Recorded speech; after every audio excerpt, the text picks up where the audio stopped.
Hello. Hi there, Mohammed. Hi.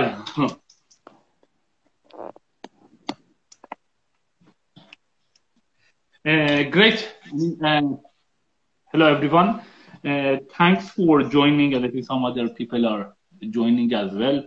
Just read it a little bit better. Great. So, yeah, today actually we are very glad to have David Powell.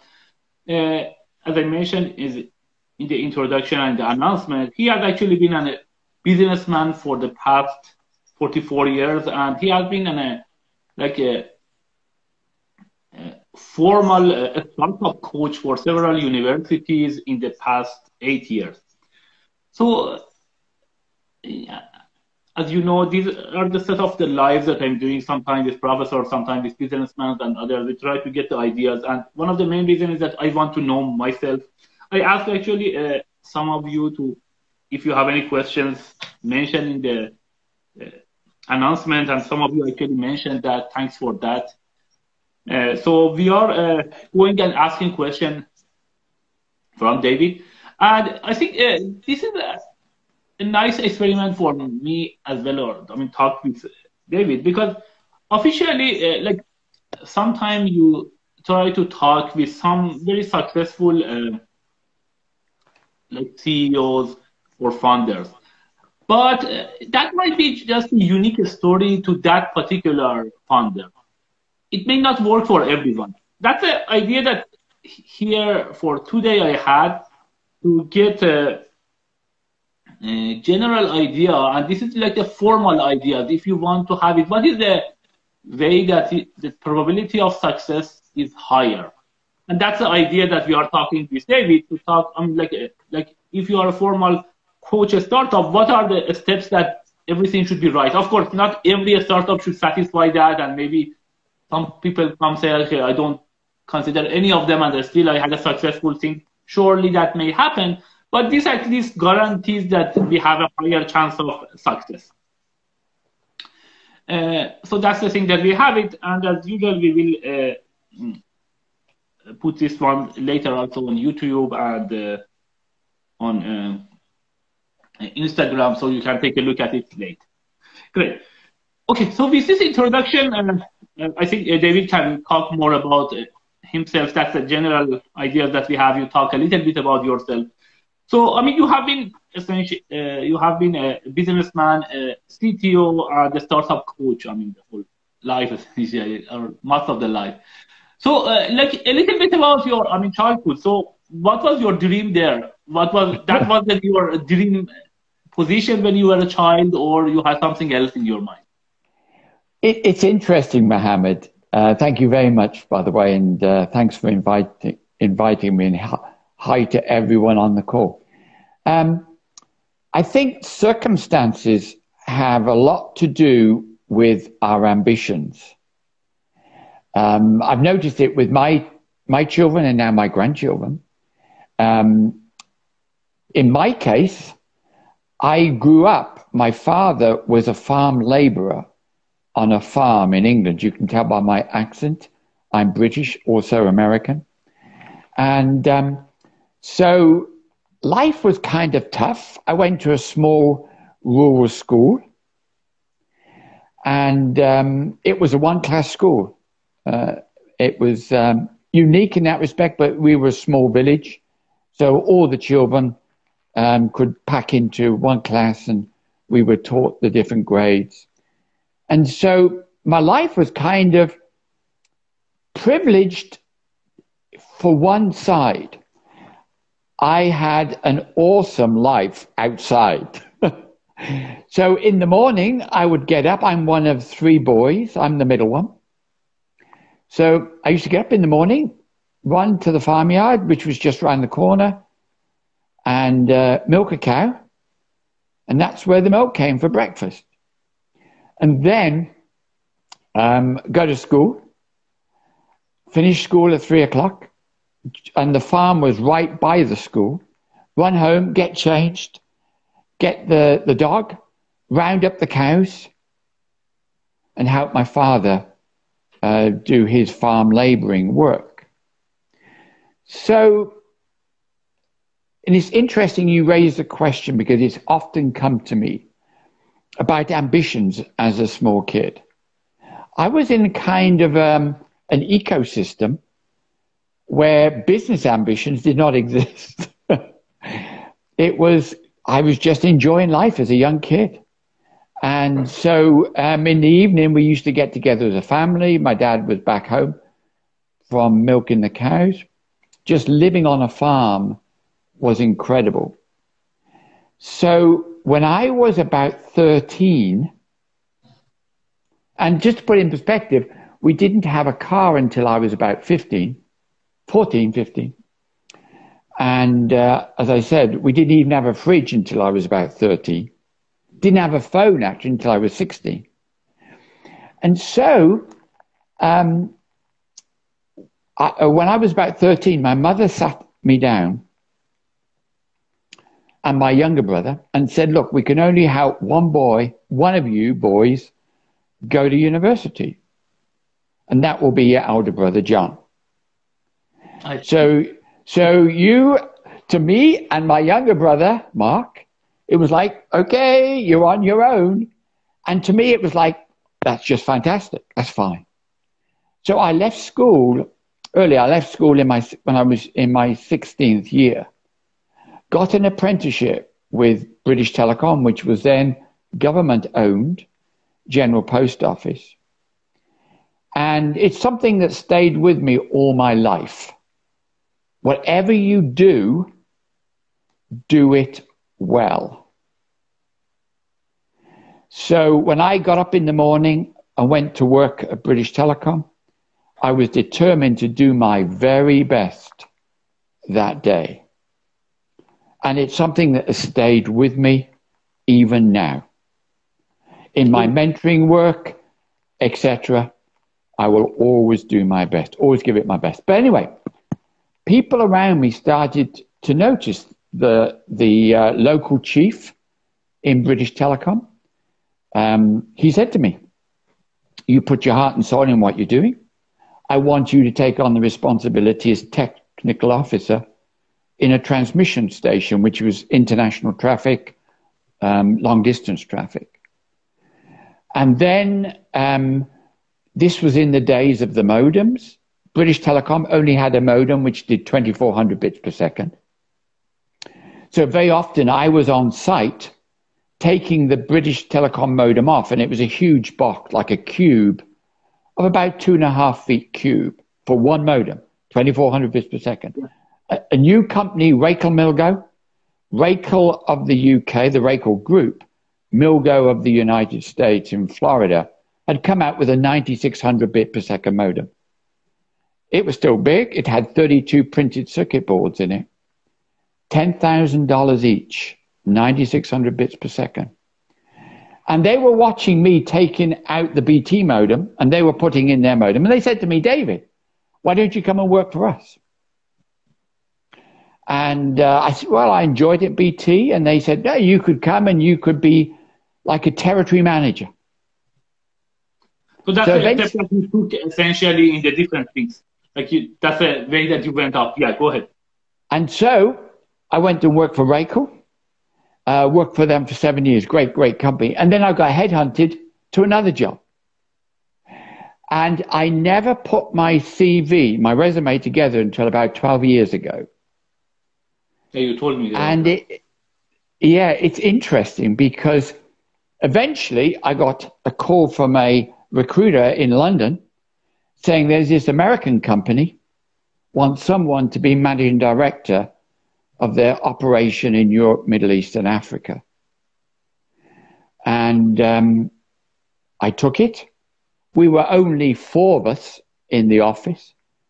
So I had to work super hard. We did very well in the European market. The company actually was bankrupt. When I joined, the chairman had put 6 million of his own money in. And we did well. We did extremely well selling our equipment to telecoms companies.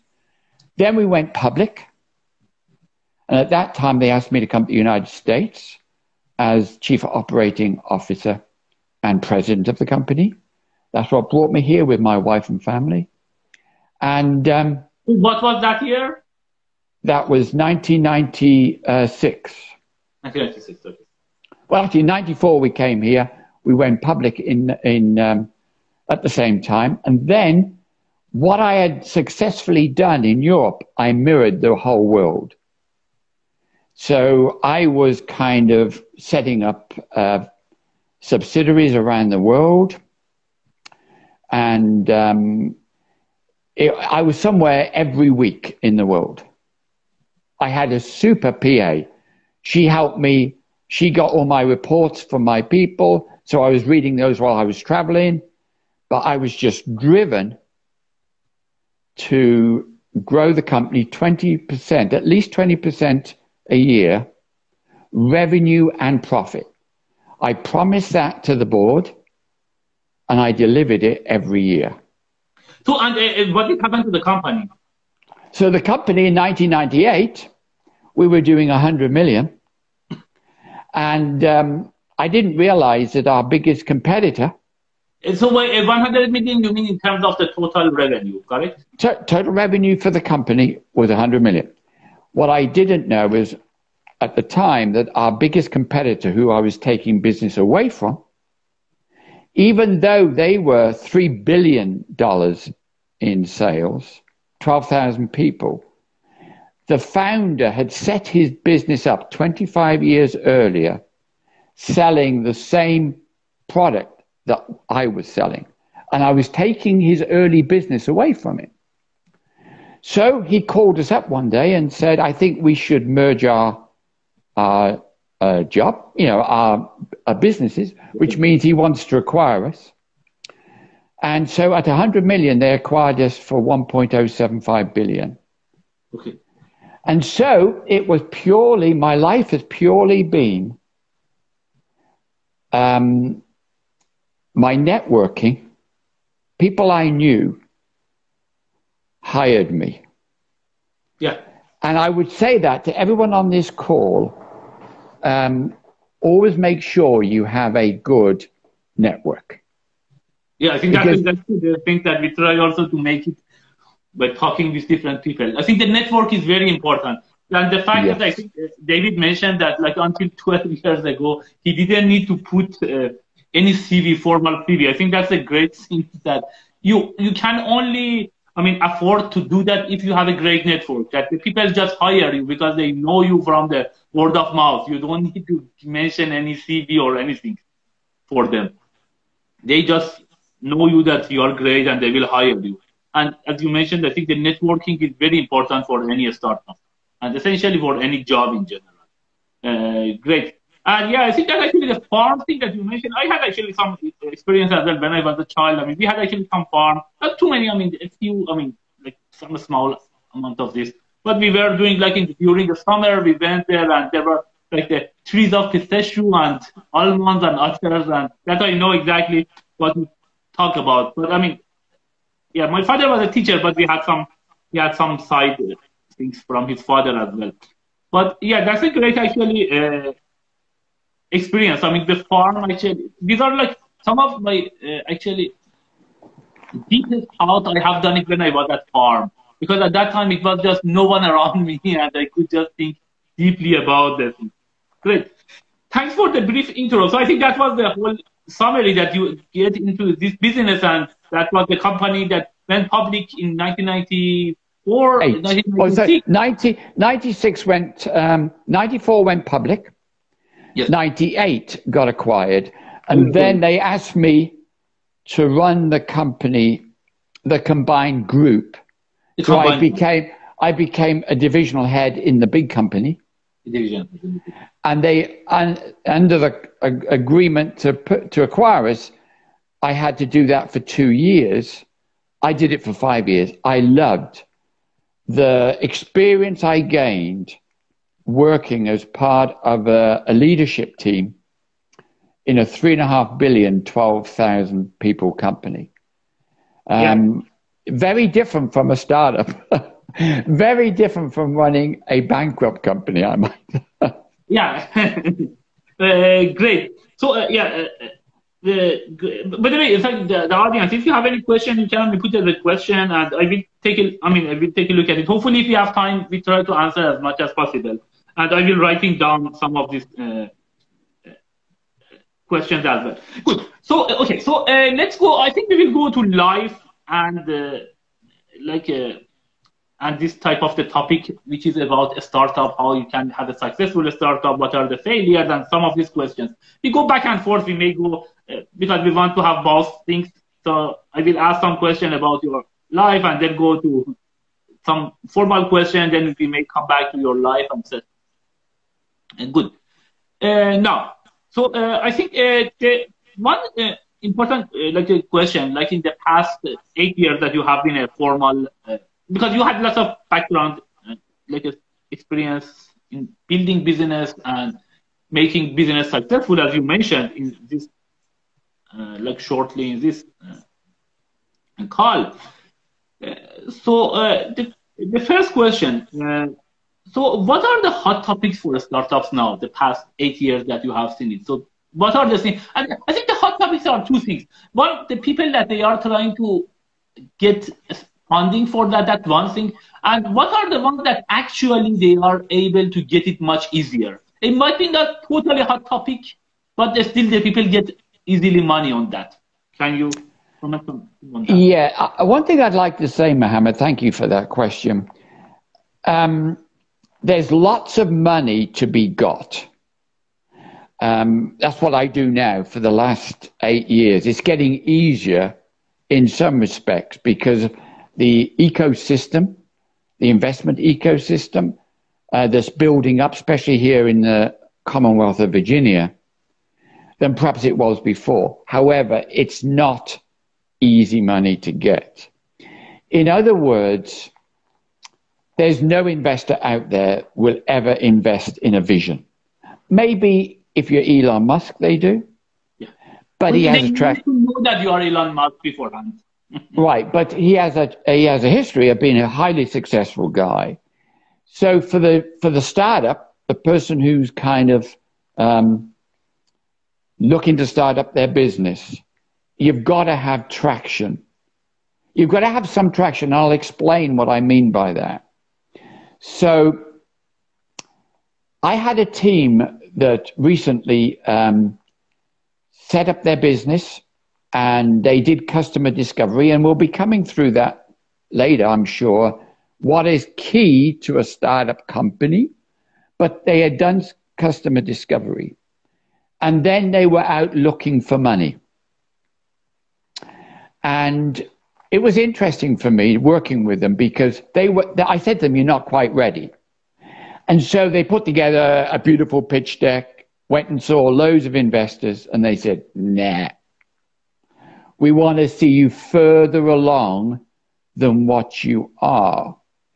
It is known in our business as the chasm of death. Yeah, but by the way, this is actually a typical answer that you will hear from the investors. Whenever they say they don't reject you. Say, okay, we want you, as you mentioned. You should. Still you are too early for us to fund you. You need to get more. As you mentioned, customer traction or like other things like grow your business such that then we want to invest more on that. Yeah, go ahead.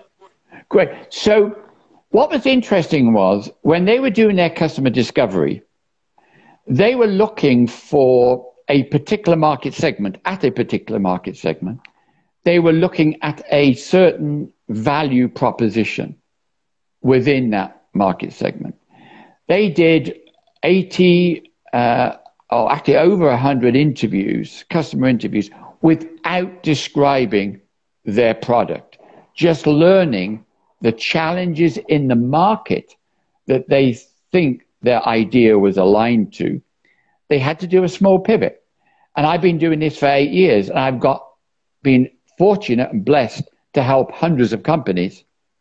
I have yet to have one company, startup, that didn't pivot slightly or greatly. It's never quite what you think it is when you start talking to customers, not mentioning your ideas, just learning what their challenges are. And you think, it's not quite what I think. It's this.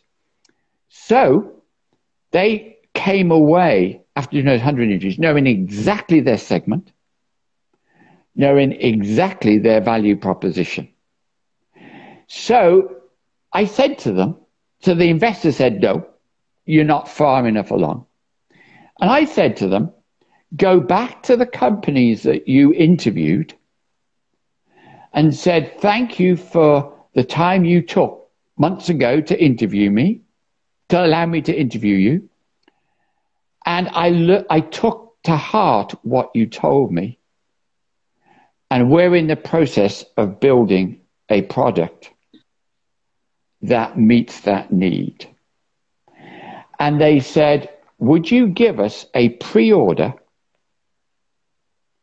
if we build it to this fit, form, and function?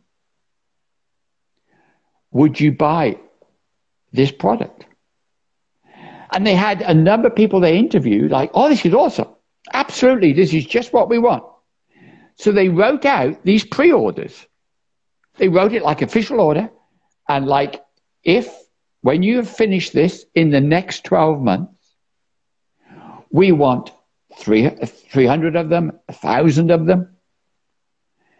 And they then went back to the investors and said, look, we're in the process of building an MVP, minimum viable product, a prototype that we're going to test with these potential customers. And they have given us a pre-order, clearly stating as long as the product does this, this, and this, we will buy these units at this price. And immediately investors said, fine, we'll go with that. So what happened was they had one lead investor who put some money in, but then he called in his network of investors. Interestingly, the startup, the team I'm working with, had to stop the round because they didn't want the investors to have more than certain percentage of their equity. So they raised good money and they stopped the round because they had reached that level of comfortableness with investor equity.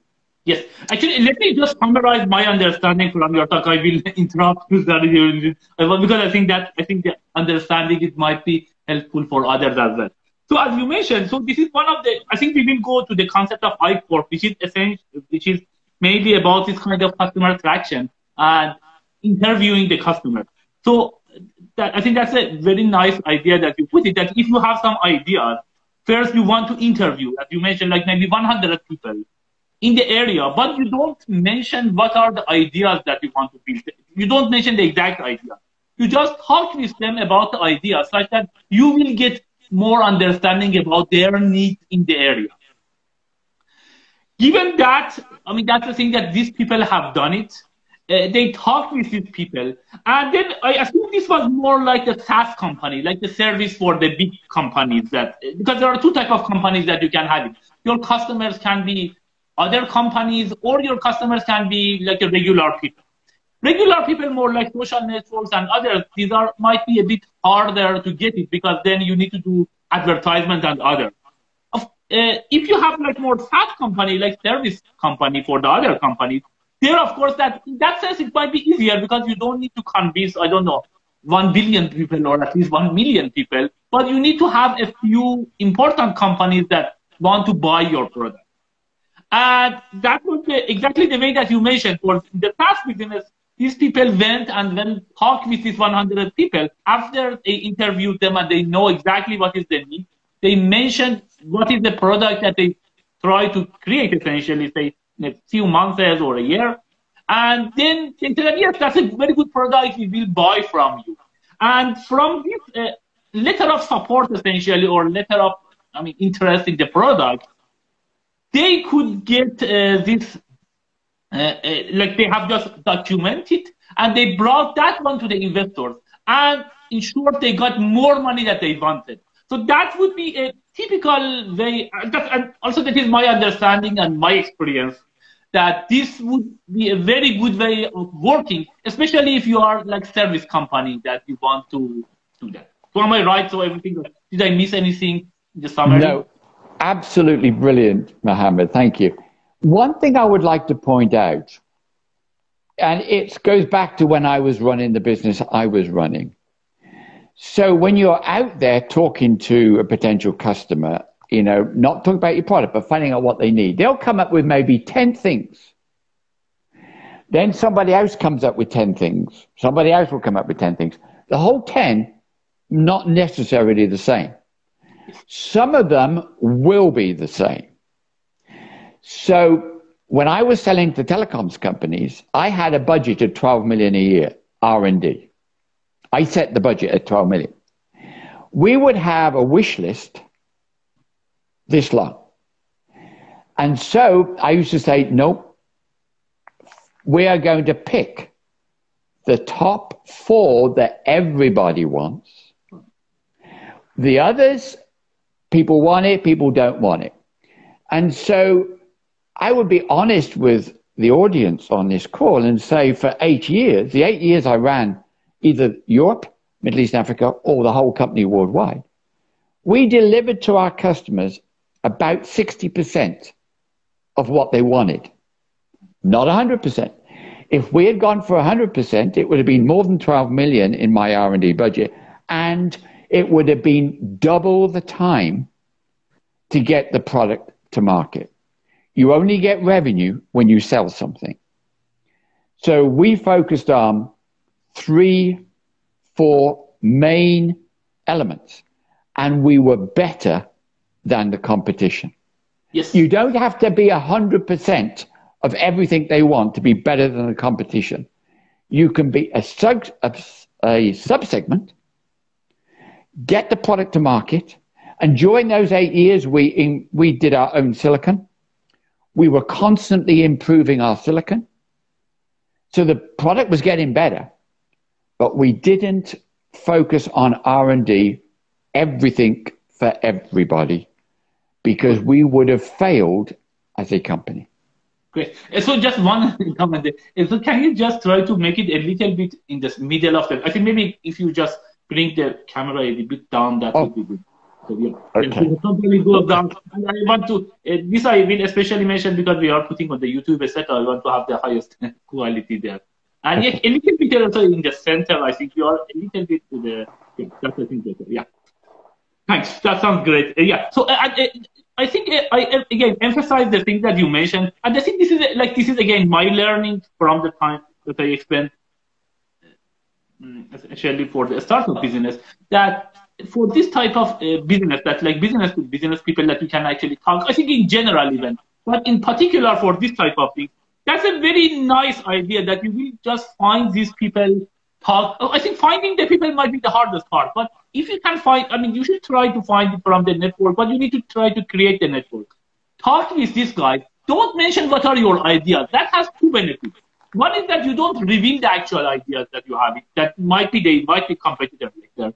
The other issue is that, I mean, you will learn from them. If you mention that the talk that you will talk with them would be very biased. You just ask them their needs in the area that you want to invest.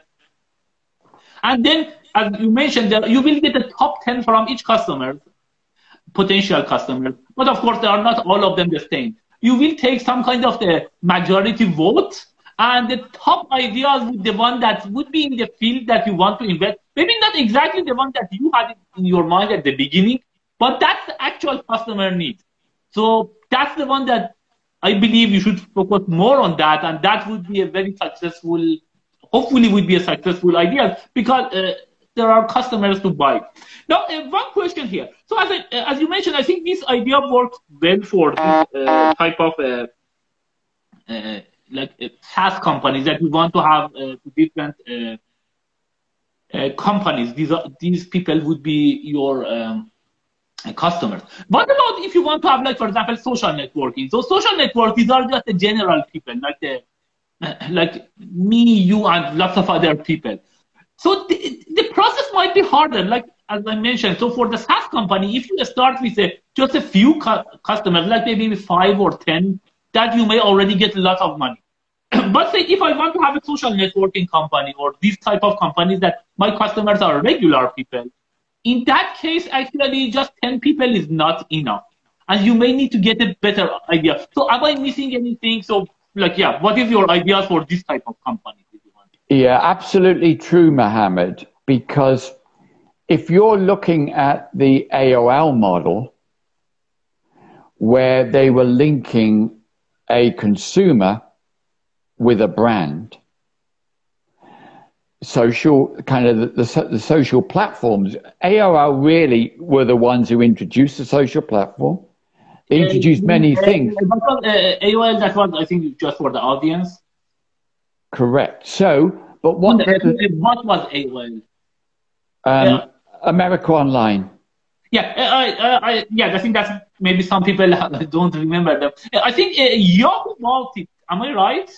One of the, yeah. Absolutely. They led the market to start with, then they lost it, and that happens a lot. But what happened was the challenge these social media companies have for the consumer, you need to have lots of brands who are looking for consumers. The brands, on the other hand, already want the consumers to exist. So the amount of money that it has to be invested, if you're looking for investment, it's significant because you've got to build both sides. You've got to build your consumer base. You've got to build your brand base. So what I found doing my work, if it's like a social platform, something like that, can be very difficult to get investor money because they know you can't play in just one part. You've got to do both, consumer and the brand. And what do you mean by brand? Like Nike or whoever's selling. So what the whole purpose of people like Google, Facebook, the reason it's free is because they're data mining. So they are bringing to whoever wants to buy the list, and they can tell them exactly the demographics of the consumer. So it's kind of useful for us to use those platforms, but they are using it as a way of satisfying either a consumer need or the business, the brand need. Yes. So in some sense, I think that's exactly the point that you mentioned. So something like consider like Google or Facebook. I mean, okay. So the issue is that, I mean, how do you define the customers? In some sense, there are two types of customers. One, these are the people like me and you that you are using this system. But generally, we have the people, I mean, these are, in some sense, are resources to them. We don't pay them. We are using them for free. But we are spending our time on that and our attention to that. In some sense, we are more resources. But the actual customers for, so these are the concept of customer versus consumer, essentially. So, but the actual people who are spending money here are those people who are doing, say, advertisement, or they buy demographic ideas, or several of these. These are, so in some sense, Google or Facebook are in the middle of two guys. Some people that these are some resources. First, you need to obtain resources, means essentially the people that they want to use it for free, and they should see some value such that they will come to you. That's absolutely one. The second part is from the other guys, that these guys, they need to come and they feel that the platform that you have satisfies their needs, and they are willing to pay you money. Because if there are no such people, yes, you can have a cloud, and that's actually a typical problem that I have seen like several other people, that you may have like some kind of computation time, you need to make resources such that you make free for these guys. But if there is no money that can give, no one who wants to give you the money, big companies and others, or brands as you mentioned, then you become bankrupt in a few months. Yeah, I want to give everything for free. Absolutely, Mohammed. I'm working with a team at the moment that's coming out with a new social platform startup. They want to raise $6 million. And they're telling me, oh, we're easy. We're going to raise $6 million. I didn't tell them yes or no. We don't do that. It's for them to find out. They're finding no investor wants to play that risky game. So they're struggling even to look at $1 million. And they're saying with $1 million investment, they can't fulfill their objectives. Coming back to something you mentioned, Mohammed, about not mentioning your product when you're interviewing. Many, many benefits. Number one, teams worry about their IP risk, especially if they're looking for a patent or processing a patent. And therefore, they're nervous about talking about it because somebody could pick up the idea and copy. So if you're not talking about your product, your IP is not at risk. You may be talking to someone in the company who knows exactly what their problem is. If you hint that you have a product, they will say, I'm not the correct person to be speaking to. You need to be speaking to our buyer. The buyer has no idea what the problem is in the company. They're just sourcing bids for a specification. So if you talk about your product, they'll talk about your product, but you don't know if it's they'll say, oh, that sounds like a nice idea. In life, there are a number of indicators. There's only one indicator that somebody is going to buy. There are lots of other indicators. They are gripes. A gripe. You've got a gripe. We all live a life of having gripes. It's something that we moan about. It's something that's not keeping us awake. As long as we're human, we will always have a gripe. When I go shopping, I do the shopping in our house because my wife had a stroke. So when I go shopping, I shop, I go to Costco. When I get home, my wife knows I'm going to be griping. Costco's moved the aisle where the food was or whatever. I had to go hunting for it. Hey, it's not changing my life. It's just a gripe. Nice to have. Someone will say, oh, that's nice. It most likely is nice to have. Doesn't mean they're going to buy it all. But coming back to the team who got the investor money and the pre-release orders, those people said, if you had this today, if this solution existed today, I will buy it. So that is the only indicator worth noting. Someone who says, if you have this today, I will buy it. If you can meet these needs today, without talking about your product, someone will say, this is my challenge in the company. If somebody could deliver a product that did this, we would buy it today. That is the only indicator you look for. Great. So I think that's a very great point here. One quick question. So do you need to mention your product to them, potential product, or you should just, the idea is one thing, but from this idea, you may have some product. The question that do you even want to talk about your product or asking about the product that they need? Which one? You don't talk about your own product.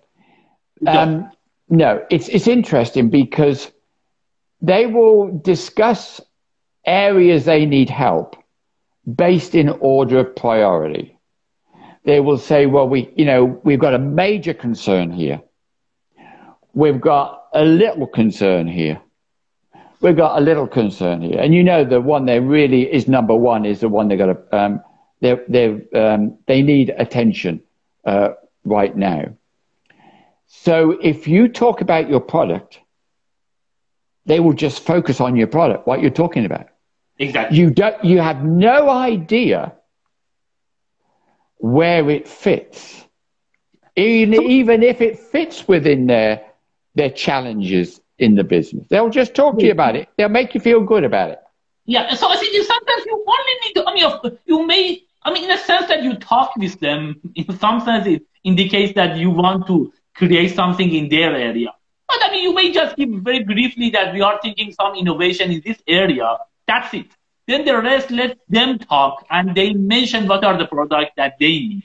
That's the way that I think it should go, and that's the way that you get the ideas. And it should be, I think, that is, I think, very important. You should not be biased about a particular idea. You should be very open to see what are the problems, and based on that, you will build the product. Yeah, absolutely. So you mentioned about the NSF, National Science Foundation. So I'm involved with 3 programs. One of them here in Virginia, I'm part of the teaching team from George Mason University, and it's called ICAP, Innovation Commercialization Assistance Program. And it's based on National Science Foundation, I-Corp, yes, which is innovation. Yeah, we will go to I-Corp. Just give me 1 second. By the way, for the audience who joined, we are talking about startups and how you can create a successful startup. What are the failures, etc. So then there are lots of nice questions here that we want to answer. So just one quick recap before going to I-Corp idea. So in that case, like if you have any ideas for these people who want to create more like this kind of customer base, like social networks and others, that how they can find, because this is both sides that you need to talk. Is 100 enough? Did you have any experience with such kind of companies? What are the things that you suggest for this kind of companies? I would put them all the exact, for customer discovery, I put them all exactly the same. So I work with teams that have done over 400 interviews. I see. Over 400. Not talking about their product, just finding out what the needs are. Because one thing just at this point, it's rather interesting. You asked me about what's the topics that I see in my mentoring teaching work, and it is cybersecurity, absolutely cybersecurity, environmental, removing the dependence on fossil fuel. One thing I kind of is always a challenge is apps. So when I was running the businesses that I was entrusted to run, they were tangible. They were physically hardware, software, something tangible, and it took us 18 months to develop it. What happens a lot now is somebody will wake up in the morning, I've got this great idea for an app. Then they will work on the app.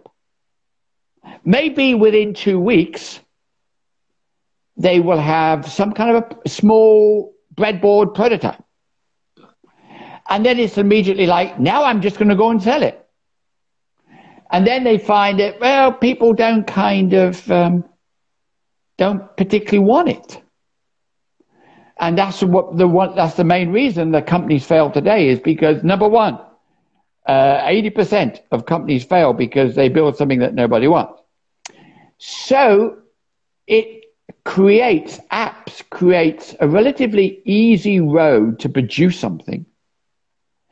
But in many cases, apps can be fickle relative to a business.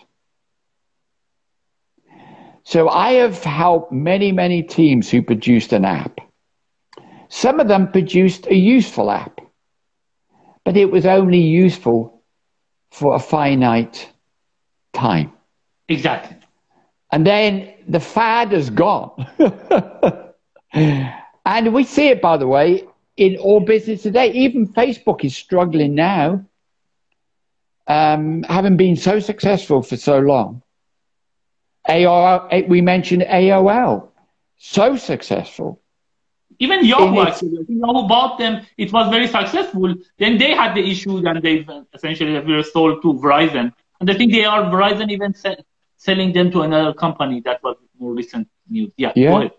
So you can have a market which is very, very clear, has a roadmap. because we'll come to it as one of the questions you mentioned to me, Mohammed, the importance of a business plan. And so the business plan is really your roadmap. And everybody in the company works to that same business plan roadmap. And I found in the app world, very difficult to be able to see where you're going to be in maybe 3 years. I don't tend to go beyond 3 years. I think 5-year plans. I've never seen a 5-year plan which ever worked out. Oh, just think of all the people, all the companies who set business plans 2 years ago. All the companies who set a 5-year business plan 2 or 3 years ago, never thinking about COVID.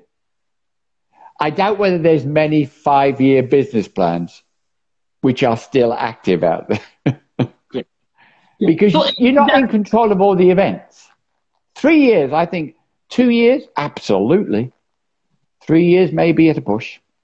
But not 5 years, maybe just too much. Not 5 years. Great. So I think answering my understanding from your answer is that, when we talk about app more, essentially means those type of customer things that the people will download it, use it. It might be a website that they use it. They will be the resources, especially you can sell it to others. These are still, I think, much harder things because you need to, you get lots of customers. And as you mentioned, you may get it, you might be lucky at the beginning, you get so many people, but it may stop at some point because then and even the people have been there, they may leave. This is some issue that Facebook currently has, essentially. Of course, it has more than, say, 2.9 billion, but it's something at some point, if you have it, then the people may leave, and these are your resources.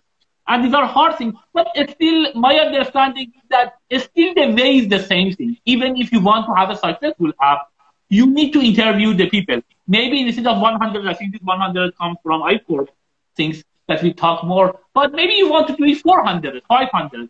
Still, I think this kind of central limit theory that says that if you talk with so many people, probably among them, you will find the actual need. And hopefully, if you build this app based on that need, these are the people will use it. And hopefully, they will be resources such that then you can go, and at the same time, you need to talk with your other type of customers, mainly those that are, you want to sell your product to them and get the money, and you should have done even the interview there and get the combined things. Then you can go there and you have a successful company. The way is not that much different from just maybe more this kind of customer traction and customer interviews that should be many more compared to more. Yeah, it's interesting, Mohammed, because you mentioned something a bit earlier, which I want to make a comment on. And that is regarding about not mentioning your product. So today, every program I'm involved with is based around the National Science Foundation Golden Standard. And they do the regional program, which is 3 weeks long, where you only have to do 20 interviews, but it shows you the process. You learn the process. And then there's the big 7-week, 8-week program where you do over 100 interviews. And I've been an IM, industrial mentor, on 3 of those for teams. What's very important, this whole idea of not talking about the product. If someone comes to you and says, I want to, just say they stopped you in the street. Mohammed, I've got this great idea, this great product. And I want to just take 5 minutes of your time, Mohammed. I'm not going to be more than 5 minutes. You're going to say no. The chances are you're going to say no. Nobody wants to be sold to. So with NSF, and it's the same technique we use with all the others, you simply say, I am a team working with the National Science Foundation program, researching, learning about, say, challenges with spinal surgery. People are going to talk about that. I have people ask me many times, schools, we just want you to talk about what you enjoy doing in your job. I always say yes. But if someone tries to sell me something, it's no. Yeah. So what you're doing is you're part of an organization, National Science Foundation, Virginia ICAP, here in Virginia, which I do with George Mason University. And they're learning, all the teams say, which is true, they're learning about the challenges facing a potential market, the market that their interview is in. Yeah, actually, I mean, the one that you mentioned, you touched two things. This was exactly the point that I want to ask you, actually, the question that how do you find this network of people that you can talk with? And I think your answer, and you can add more to that, was that this is very important. You should not go and say that I want to sell you something. If you do the advertisement, most people say, no, I don't study, I don't have time, I have lots of, and they are very busy people, especially if you go higher up. But if you ask them, if you try to put it as as a customer to them, and they try to learn from them, they feel much better. They may think that even you might be a potential customer to them. They can talk to you. They can mention about their product, and in the meanwhile, you may even ask them about the need that they have within their business. So in some sense, it should be very smart interaction with them, such that they feel that, I mean, you have give them very value to them. They feel valuable, or their time will be valued during these interviews. That's the way that you can talk with this guy. Any more things about finding about this network of people, like 100, like as you mentioned, so I think we will talk about it, that we want to talk, to get some customer traction and talk with the different people, we need to interview. And there is an I-Corp that we will talk about it, and there's some local version of that, between at least 20 people in the local to 100 or even more. And the issue that how can you find these people? So this is, I think, a big question sometimes, that you need to talk, so if you want to create things, you need to talk with the CEOs in these companies, or like even the customer service would be good. Like say, if you want to build something for banks, to whom you want to talk? I mean, talking with the higher managers are very hard actually. What would be the idea? How do you find the people if you want to sell something to banks or big companies? Or maybe you should not at the beginning even go to big companies.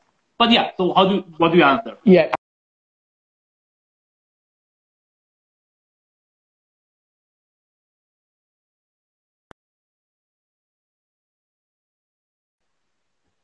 Sorry, we lost. Yeah, we kind of lost a signal. Never go for the top, hit for the middle. I'll give you an example.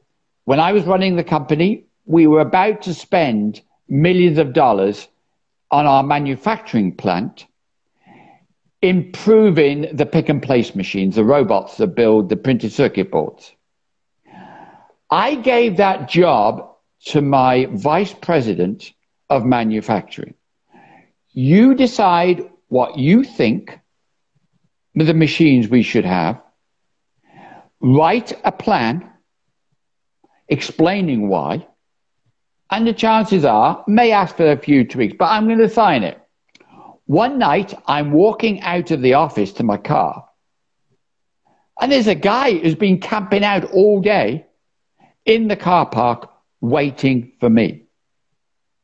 So he walks up to me, Mr. Powell, I understand that the company's going to be spending a lot of money replacing your pick and place machines. Absolutely.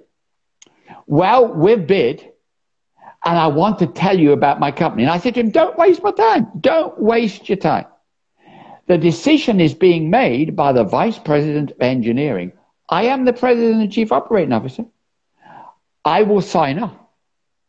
But I so trust my vice president of manufacturing that what he sends me, the chances are I'm going to agree to.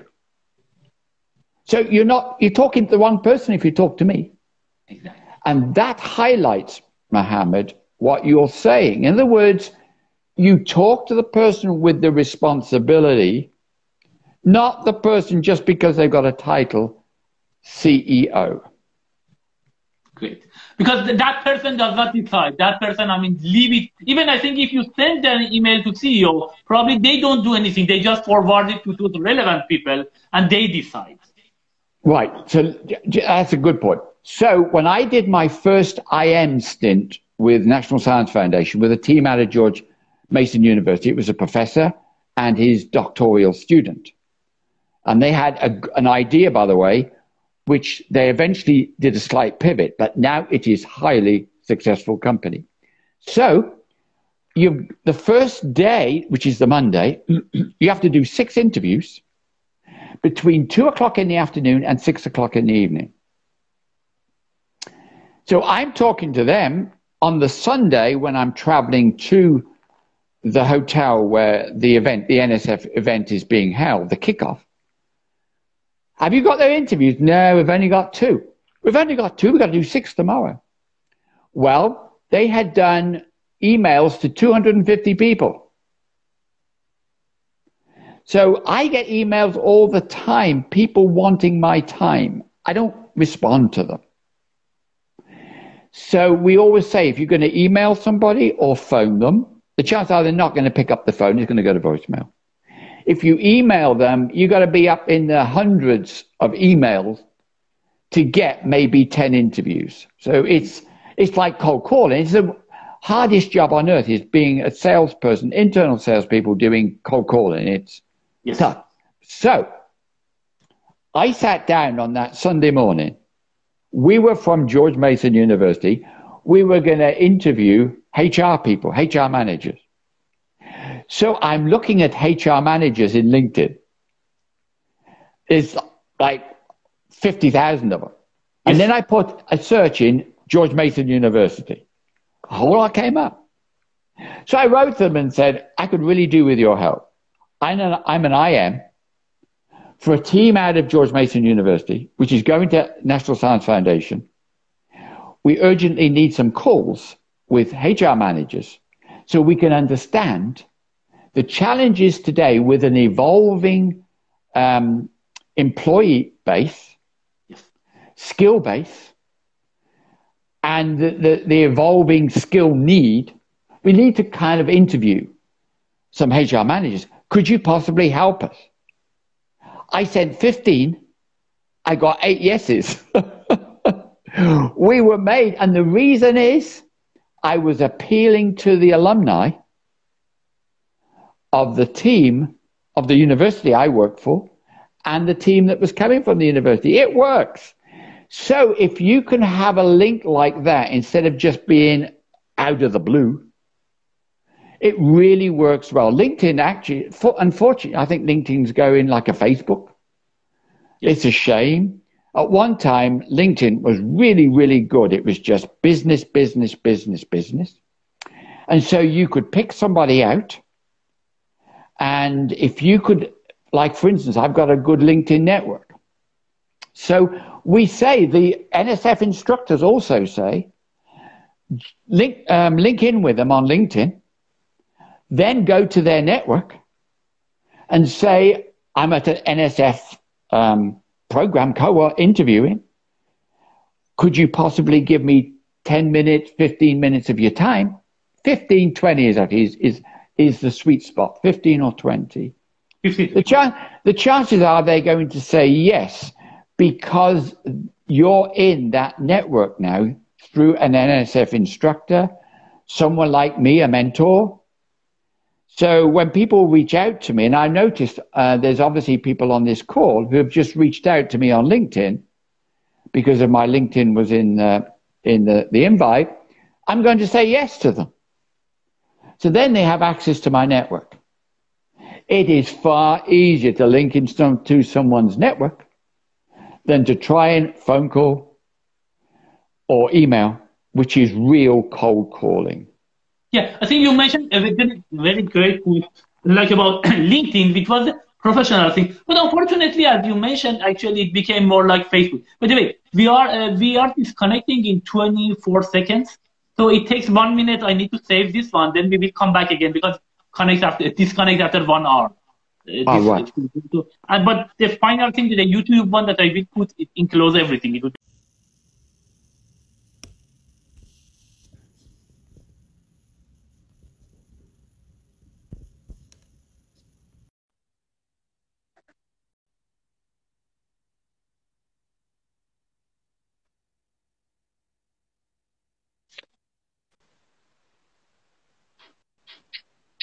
Good. We're back. Hi, thanks for your time. Actually, they're like a great thing. I learn a lot from the talk, and I hope that the people will learn. I mean, either they are coming to live or later they will see.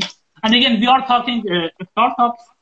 We are talking is David Powell, who actually has done very great business, and he has been also a formal coach or mentor for several startups in the past 8 years.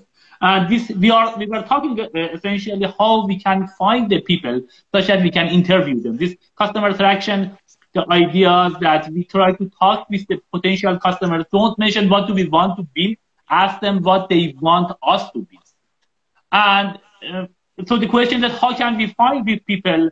He mentioned that this would be hard to just by email or phone call to get them, these people, because you need some people, I think, maybe in the VP level. I think the VP or maybe director level, like the level 10, 8 or 9, these are the typical things that if you can get it. And you mentioned that you try to, I think my understanding is that try to use LinkedIn.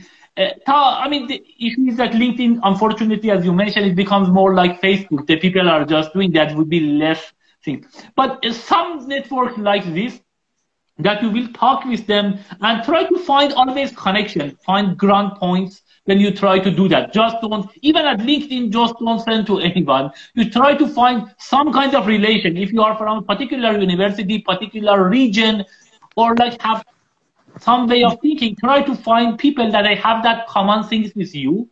Then you may get a much better chance of them that they can help you by just give this kind of, as you mentioned, 5 to 10 minutes, but maybe the ideal case would be 15 to 20 minutes. But maybe you can just keep it safe. Can I take only 10 times? If they are interested, 10 minutes. If they are interested, they may even tell you, yeah, okay, we can go a little bit more than that, and you can maybe ask 15 minutes. So I think that's my understanding from the way that you've been to, these are the people that you need to talk with them. So any other suggestion in that thing? So if LinkedIn is becoming more like Facebook, is there any other venues that you might be able to use that? Yeah, a conference. Conference, good. So NSF will pay for you to attend a conference. They will not pay for you to attend an exhibition, because they are two different formats. Obviously, exhibition, you wander around. The chances are you'll meet a sales guy on the stand. No higher up than a sales guy, so maybe a sales director. But remember, they're trying to sell to you. If you go to a conference, people are there to learn how other people are dealing with maybe challenges that they're seeing in a particular market. And so they are in a mode where they want help. So you can walk up to someone and just say, what do you think of the conference? And by the way, an interview should never be an interrogation. It should be a friendly discussion like we're having on this Instagram Live. If you kind of got your notebook there and you're kind of interrogating them, no. By the way, just as an aside, don't record them. If someone knows they're being recorded, they're going to be super, super careful as to what they say. They may not even tell you what the challenges are in the company, because they'll think it could be put on Facebook. Or like so it's just, what I do when I'm doing it. I used to do it all the time when I started off life being kind of a sales guy. So I never used to have a notebook with me. If it was, I would try to talk to them. I would remember what the conversation was. And immediately the interview was over, I would write my notes. Do it immediately. Otherwise, bias is going to set in. If you start waiting till the evening to write notes of what you learned in that interview, your mind will have already filtered out what you didn't want to hear. And what you didn't want to hear is actually one of the most important parts of the interview, because it's an invalidation. So you can have a notebook and do it with them. I mean, they'll see you busy writing, and that gives them an idea that you're engaged. Don't let it, if you've got two people, one can be in the notes in the notebook while the other person's talking. So there's benefits in interviewing with not just one person, but many, because one can be the note taker. And very important, when we're doing the National Science Foundation program, or the ICAP, the Virginia ICAP program through the SBDC, the Small Business Development Center, we ask the teams to write their hypothesis. So what is it that you're trying to find out? The hypothesis has got to be something which is measurable, validatable or invalidatable, and the flip of the hypothesis must make sense. So if you say, my hypothesis is that people want to eat healthy, well, the flip of that doesn't make sense. No one wants to eat unhealthy. Then, from those hypotheses, you put together your questions. And so many of my teams, when they go out interviewing, they have maybe 10 questions. I have some really good teams who only ever ask one question in 20 minutes. The insights they learn are awesome, because when they answer back, when they respond to the question, it's like, oh, tell me more about that. Give me some examples of when this happened to you. Maybe tell me some good examples when it was good. Tell me some examples when it wasn't bad.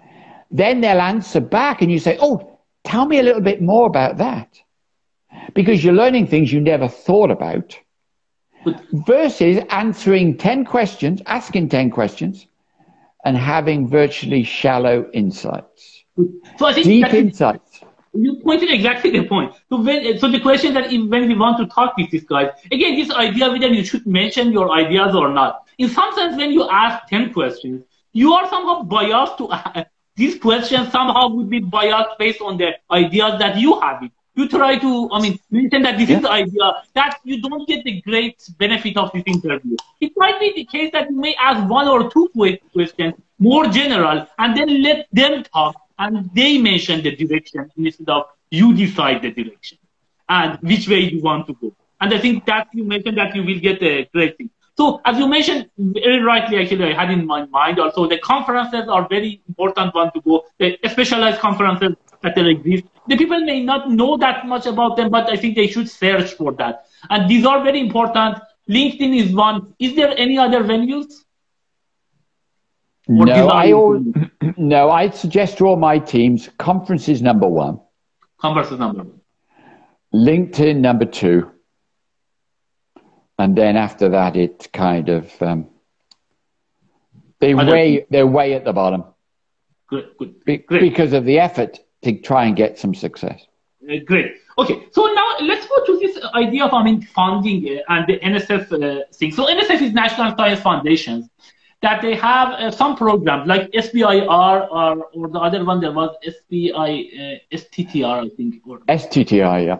STTR, yeah. These are the two things that, that's very great. If you have some ideas, you can send them. They have like 4 times a year, every 3 months they have a deadline. You can submit them, the proposal to them. It is like something like 15 pages or so. And then they will potentially, they can give you 250K that you can build it. That's the first step. In the next step, you may even ask about 1.7 million. So up to 2 million you can get. But of course, the second one is harder.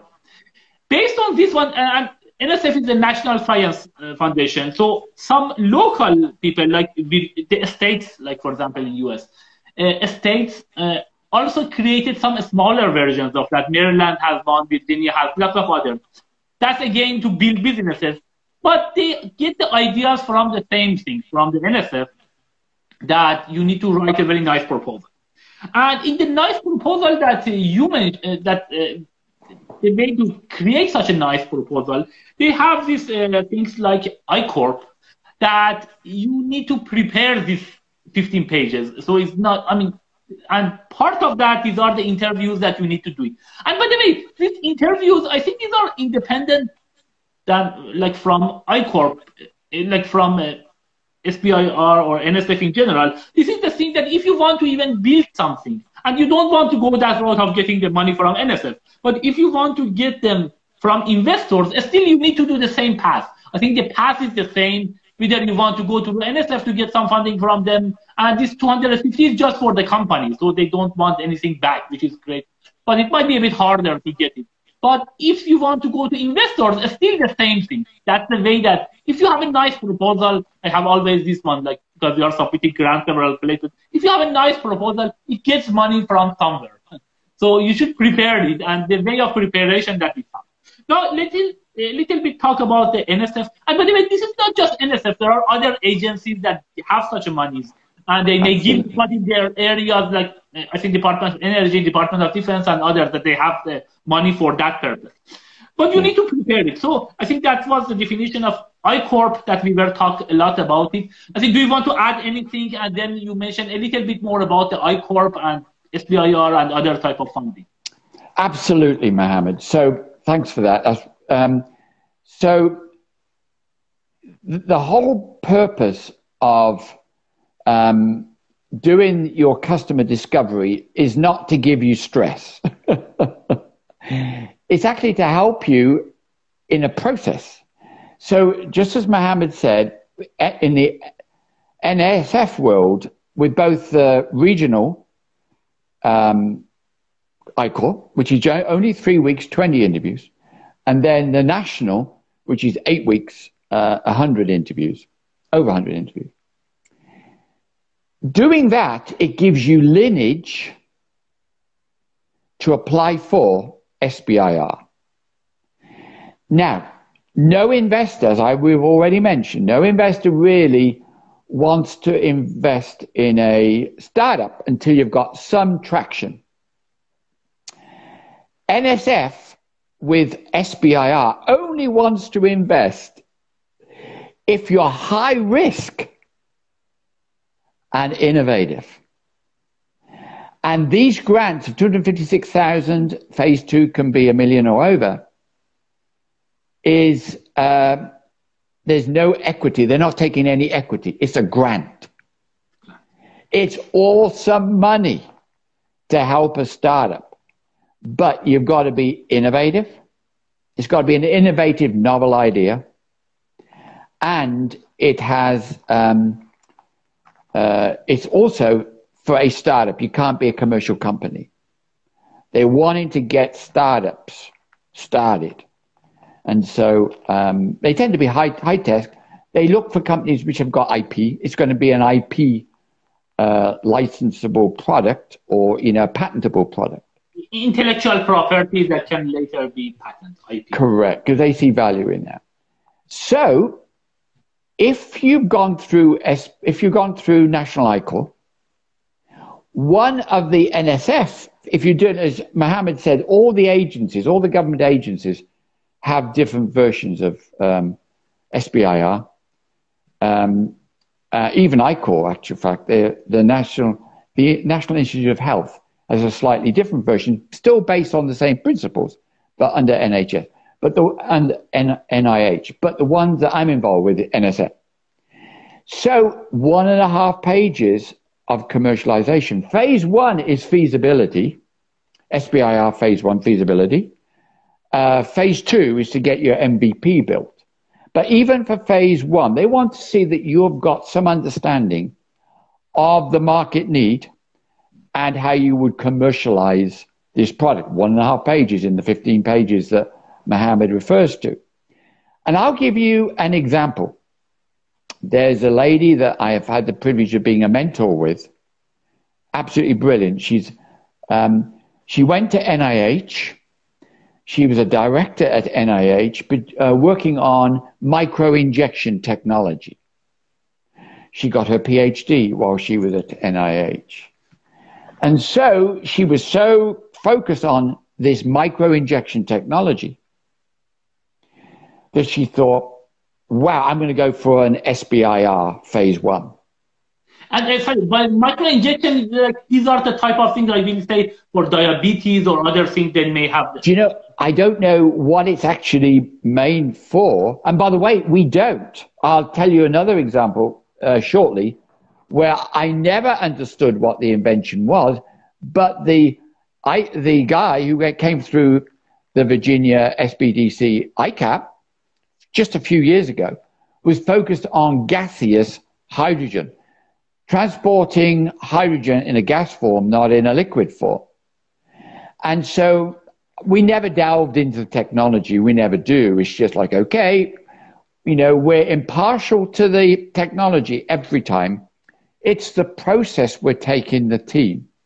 So in that respect, I'm not really what you would say a true mentor. True mentor will say, go and do this, go and do that.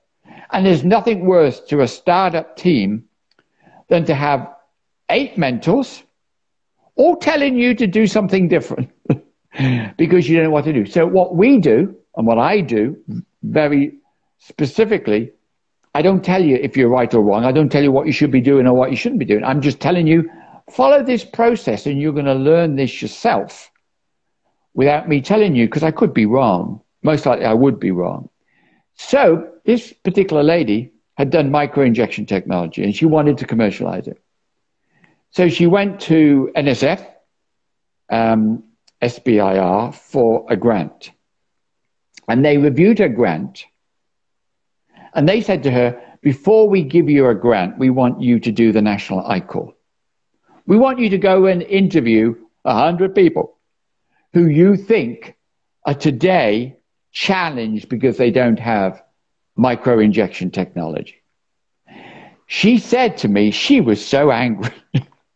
She was so upset. She goes, excuse me, I'm an NIH director, focused my group just on microinjection. I know everything there is to know about microinjection technology. They said, that's fine. If you want an SBIR grant, either go to National I-Corps or don't, and you won't get the grant. Yes. So she decided, okay, I'll put my pride to one side, and she went. And she tells teams today, she learned more in 8 weeks doing customer discovery than she ever did 5 years at NIH. Because at NIH, she was focused on technology. When she went to the National I-Corps, she was learning about the customer. And this is where all the teams that I work with, they start off, they come to all the programs, whether it's NSF or ICAP, they come fixated on their technology. But it's good to remember, no one buys technology. No one buys features. Everyone buys benefits. So that's what this lady learned. She did her national, went back to SBIR and got her phase 1. So it's kind of the importance of knowing what the customer wants versus us having our own idea how wonderful the technology is and what we think. And by the way, sometimes I hear, Mohammed, teams will say to me, you just need to educate them. Well, if someone tries to educate me, I've got a problem. It's going to be a tough one. When I buy something, it's because of something I need for a problem I'm trying to address. Versus someone trying to tell me, by the way, you don't know this, David, but you got a problem. Yeah, yeah. I think that's a great point that I think we come to that. That's very important. And this happens essentially like, actually, I mean, somebody actually told me about this. I mean, some people actually were doing the business and they are very well-known people. They mentioned that, I mean, yeah. So it might be the case you are very great, I mean, high-rank people, like at Facebook. As you mentioned, this case was NIH, National Institute of Health. Like, you are a director there. Director means level 8, essentially, lots of companies. You might be at, or like at Google. You are a very technical guy.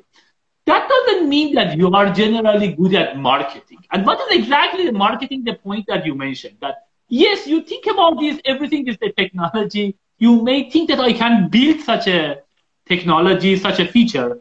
But that's not good enough. You really need to go and see what are the customer needs in this area. And again, the point is that you don't want to put your ideas on others, try to educate them, try to, when you want to interview them, they try to say, oh, that's your need, you don't understand. It is somehow it's offensive.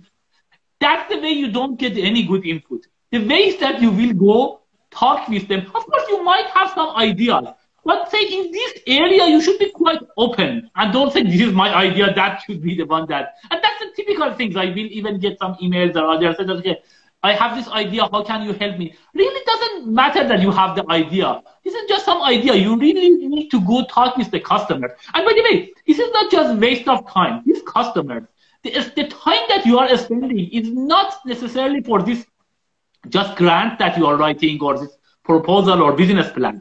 This is more than that. If you can find these people, these are the people that later on you can make a business with them. You can get money from them. Why do you want to make a business? Because at the end, you need to build a business and you need to get money. You need to earn money. From whom? You need to do this sale one way or the other. Either you will do it, you will create some connection with them, and then you will create something later, or you don't do it now. When you get the money, still you need to go to the same process. So don't think like offended that you need to go through this. These are your customers now or later. So you need to talk with them. Better to have that. You make it actually, as you mentioned, if you have them beforehand, then if you go even to VCs to get money, venture capitalists, then they may actually give you much more money because you have their support. You know that these people have some kind of pre-contract with you, and they know that, okay, there's a very good chance that at least you can sell to these guys, and there is some money from them. That's like a great investment that you will go there and talk with these people before creating the things. And I think that's a very important thing. You should not just start creating something based on your ideas. You really need to talk with the customers. These customers can be like maybe a bit like a shorter list. Still maybe around 100 if you want to do it more SaaS business. If you want to make a successful app, this no difference. Only you need to talk with many more people. That's the only way that reduces the risk of having a successful startup. Does it make sense? Like the thing that I mentioned? Yeah, absolutely. By the way, there's two big failures that come to mind of companies that don't look to have done their customer discovery. One was the Airbus with the A380. The A380, beautiful aircraft, no doubt about that.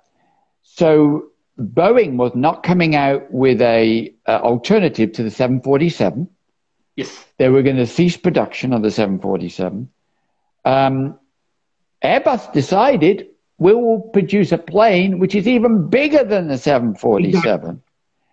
However, somewhere along the line, they missed out that the airlines were moving towards small hubs to hub. Instead of moving passengers from one big center airport to another one, they were going to go for more satellite hubs with a smaller aircraft like the 787.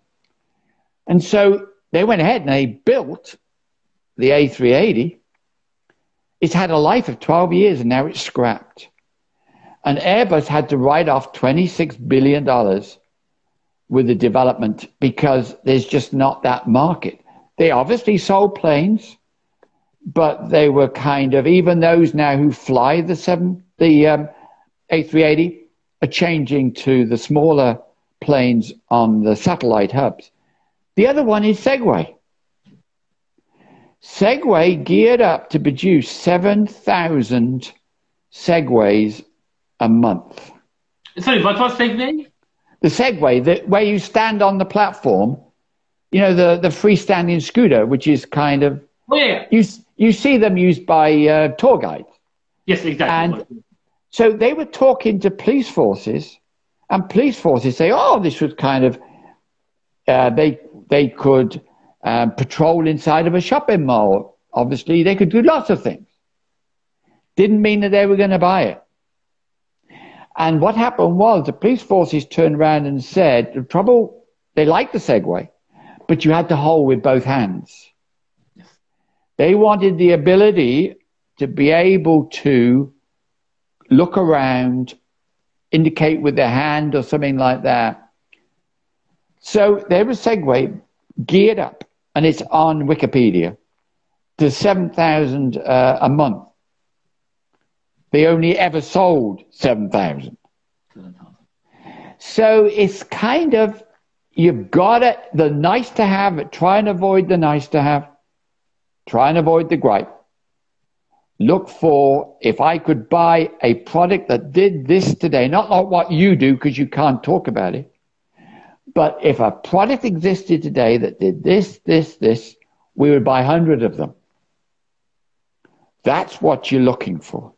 Great. Yeah, I think that was very great. I mean, things that you mentioned about Airbus, I think it was the A380. That was the thing. It was so big. I mean, then it was like the one issue that they had it at the beginning is that even this runaway that they need to do, like the thing that they will land or this should be much bigger, much stronger. Not all airports have such a thing, place for landing. They need to build it. And at the age, I mean, they didn't maybe have too many customers. Also, as you mentioned, the airport, the airline wanted a smaller one, more fuel efficient one that they can go up to hub versus this big one. They were thinking that might be useful, like this 2-floor thing, very big one. But I think at the end, that like very recently, I think even the Emirates that had several of them didn't want to buy anymore. They stopped the thing. Do you know what? I was reading that because of COVID, most airlines flying them are scrapping them. If you look at a video, there's videos, Etihad, I think is the airline, does a video recorded inside the cockpit of 2 women pilots, captain and the first officer. It's a gorgeous plane inside. It's all computer screens and a joystick. There's no yoke. Yeah. And when they're waiting for pushback, it looks as though they're already in the air. It's so high up. So you look at it, for flying it must be awesome plane to fly. So modern, fly-by-wire, all computer. But unfortunately, not much customer need. Not the market need. And this is, I think that's very important. We are not talking about, I mean, like Mobile Shop company. We are talking about Airbus, like one of the 2 big builders of these airplanes. And they even had made such a mistake. I think, like, if somebody wants to say that, okay, I educate the market and they will learn, who would be better than Airbus to educate them? And we are only 2 companies in the world that you are building this. So you have the ability to educate whatever you have, like you have at least the highest ability. And still think you couldn't educate this kind of airlines that they should buy your product. But you know what, Mohammed? I for the 8 years I've been doing this work, mentoring and as part of the teaching team, I've seen so many sad stories. I always say to people, before you build something, do one of these local programs, either a state-driven one, like you said, Maryland, Virginia, or the national ones under the National Science Foundation, which is government funded. So if you go to NSF National, which is the 8-week program, they give you $50,000 grant. You get a $50,000 grant for going. Now, so I had a team that was working on GPS, a better GPS receiver. The person had spent their life savings building it. So when they came to the program, and I was their adjunct, I was kind of, well, when he walked in and it was, the product. So, you know, it sounded good, better signal to noise ratio and all the rest of it. He diligently did customer discovery. Everyone told him, even though he had better signal to noise ratio, what existed today was good enough. And you know what? There was never a market for it, and he spent so much of his life savings on it. Tragic. And I've got many stories like that, where people just think it's going to be better than what exists today. But what exists today can be good enough. Would be enough, exactly. Great. And I think, as you mentioned correctly, also for this I-Corps, I think you can add any comments on that. But this is a program that, like NSF has it, there are local versions at the state level, that even you get some money, I think you need to apply still for it. And then you will, in these 8 weeks, you will learn how you can make the business.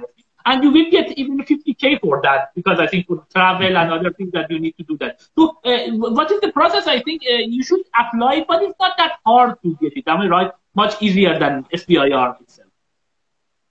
Yes, but you've got to have done, I found it's easier to get into the NSF National, if you've done the short course. Whether it's NSF, short course, the regional program, which is done by regional universities, or like for the Virginia SBDC, George Mason University, ICAP, because you're showing them you understand the process.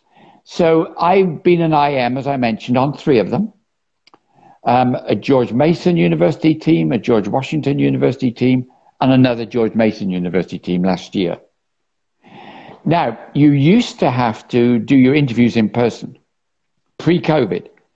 So you were spending your $50,000, a lot of it, airfares. You could go anywhere in the world, actually, to do your interviews. Great. But now it's remote. So you still get your 50,000, but you're doing your interview by Zoom or something like that. Much easier. And it's a lot easier to do it. And you get 2 interviews. So what you do to apply, you do an executive summary.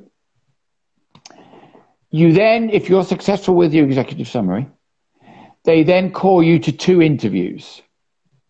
So you've got to have, the team has got to be PI or a TL. Yes. But it's moving more now to TL, and I'll explain why in a minute. So what is TL? Technical lead. Yeah. And then the EL is the entrepreneurial lead. They do the majority of the work. And then you got your IM. Now, the TL and the EL get a stipend. Good. The IM gets nothing. And so, the first interview is really, with NSF, is like, do you understand the commitment you're going to have to make?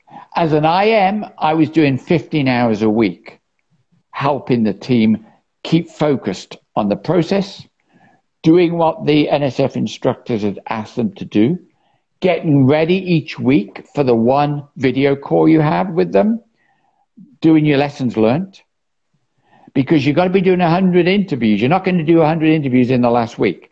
You've got to pace it. And so I'm helping them pace it. And so the second interview with NSF was more the dynamics of the team. So the TL and the EL most likely know each other. They're working together. It's often a professor at a university, can be, with their doctoral student. Yes. The doctoral student's normally the EL. And then they're making sure that the team bonds together. I have been to the national as an observer, not necessarily taking part as an observer, to see teams falling apart during the program because the stress is getting to them. It's stressful. There's no doubt about it. It's stressful. And so they're falling apart trying to do the program. And so the TL-EL have got to be determined, resolute, and strong. The IM, I think it's better for the IM if they are process-driven versus also very involved with the technology.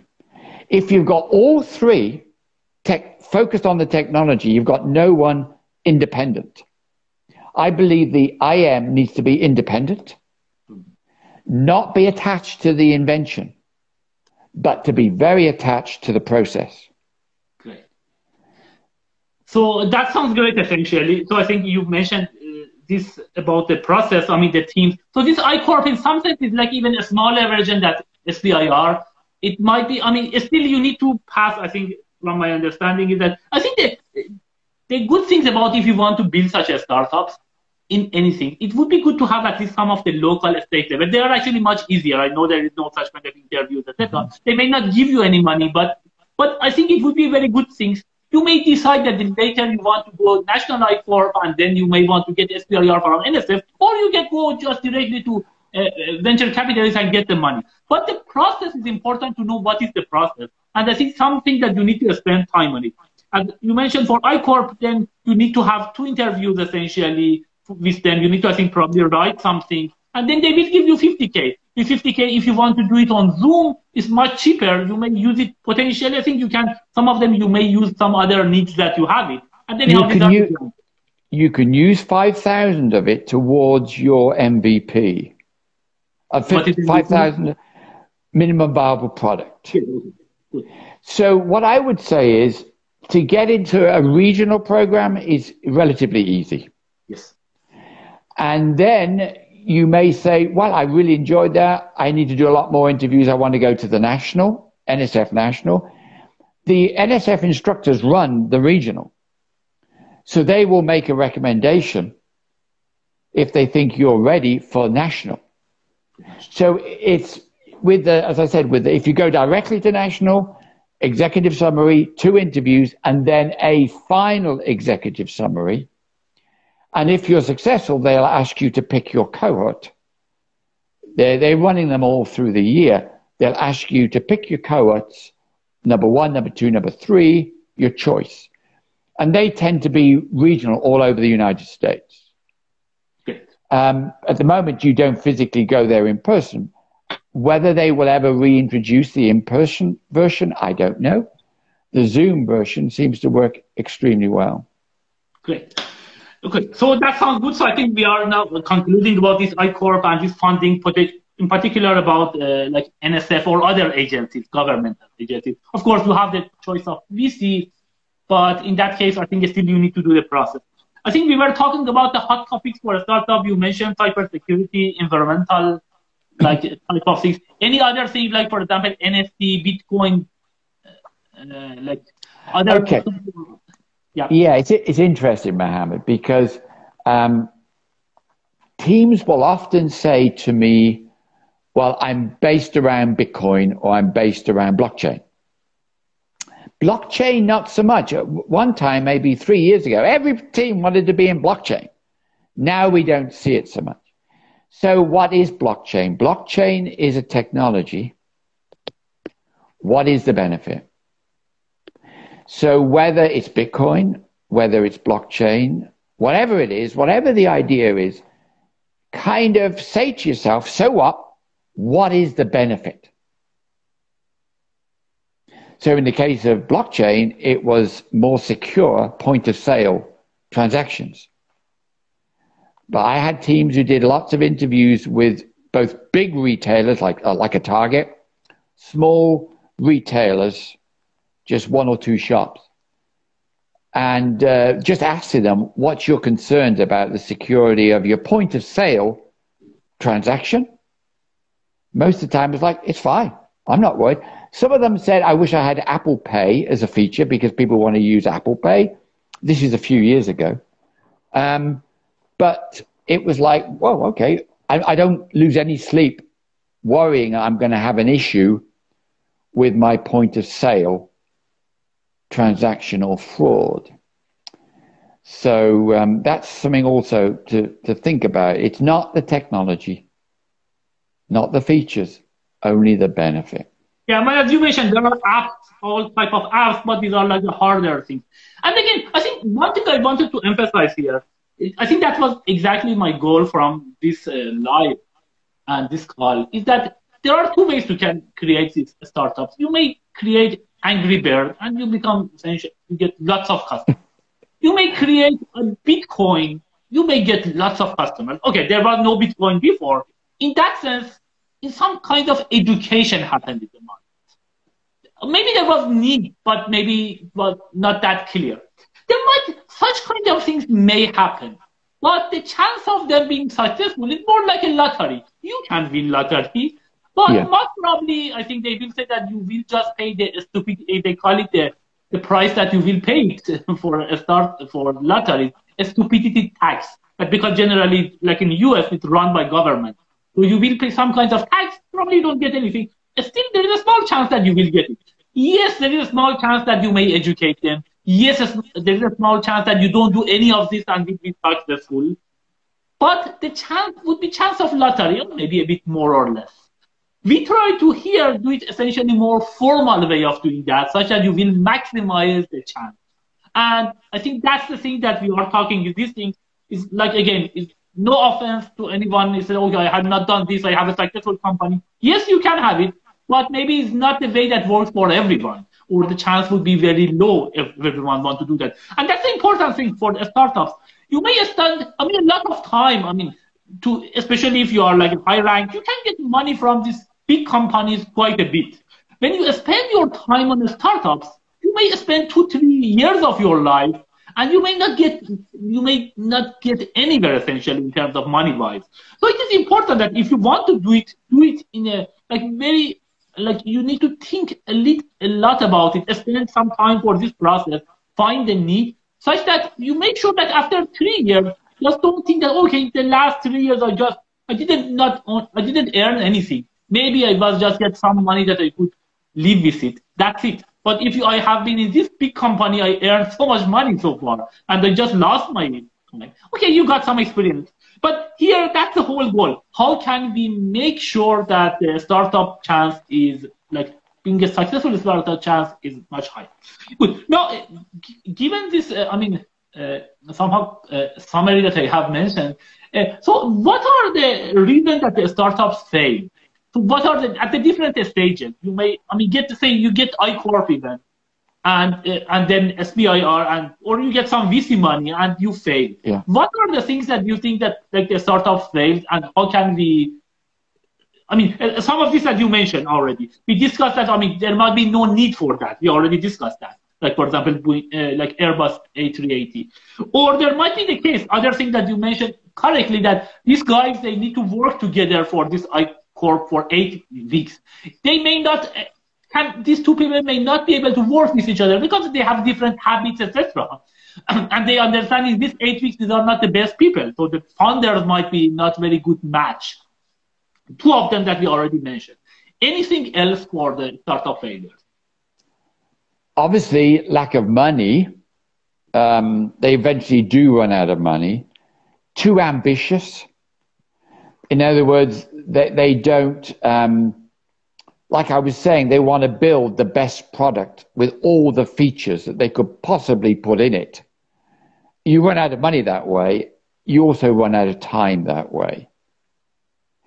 But interestingly, one of the other major causes is hiring the wrong people, and the original bond that created the company dissolves.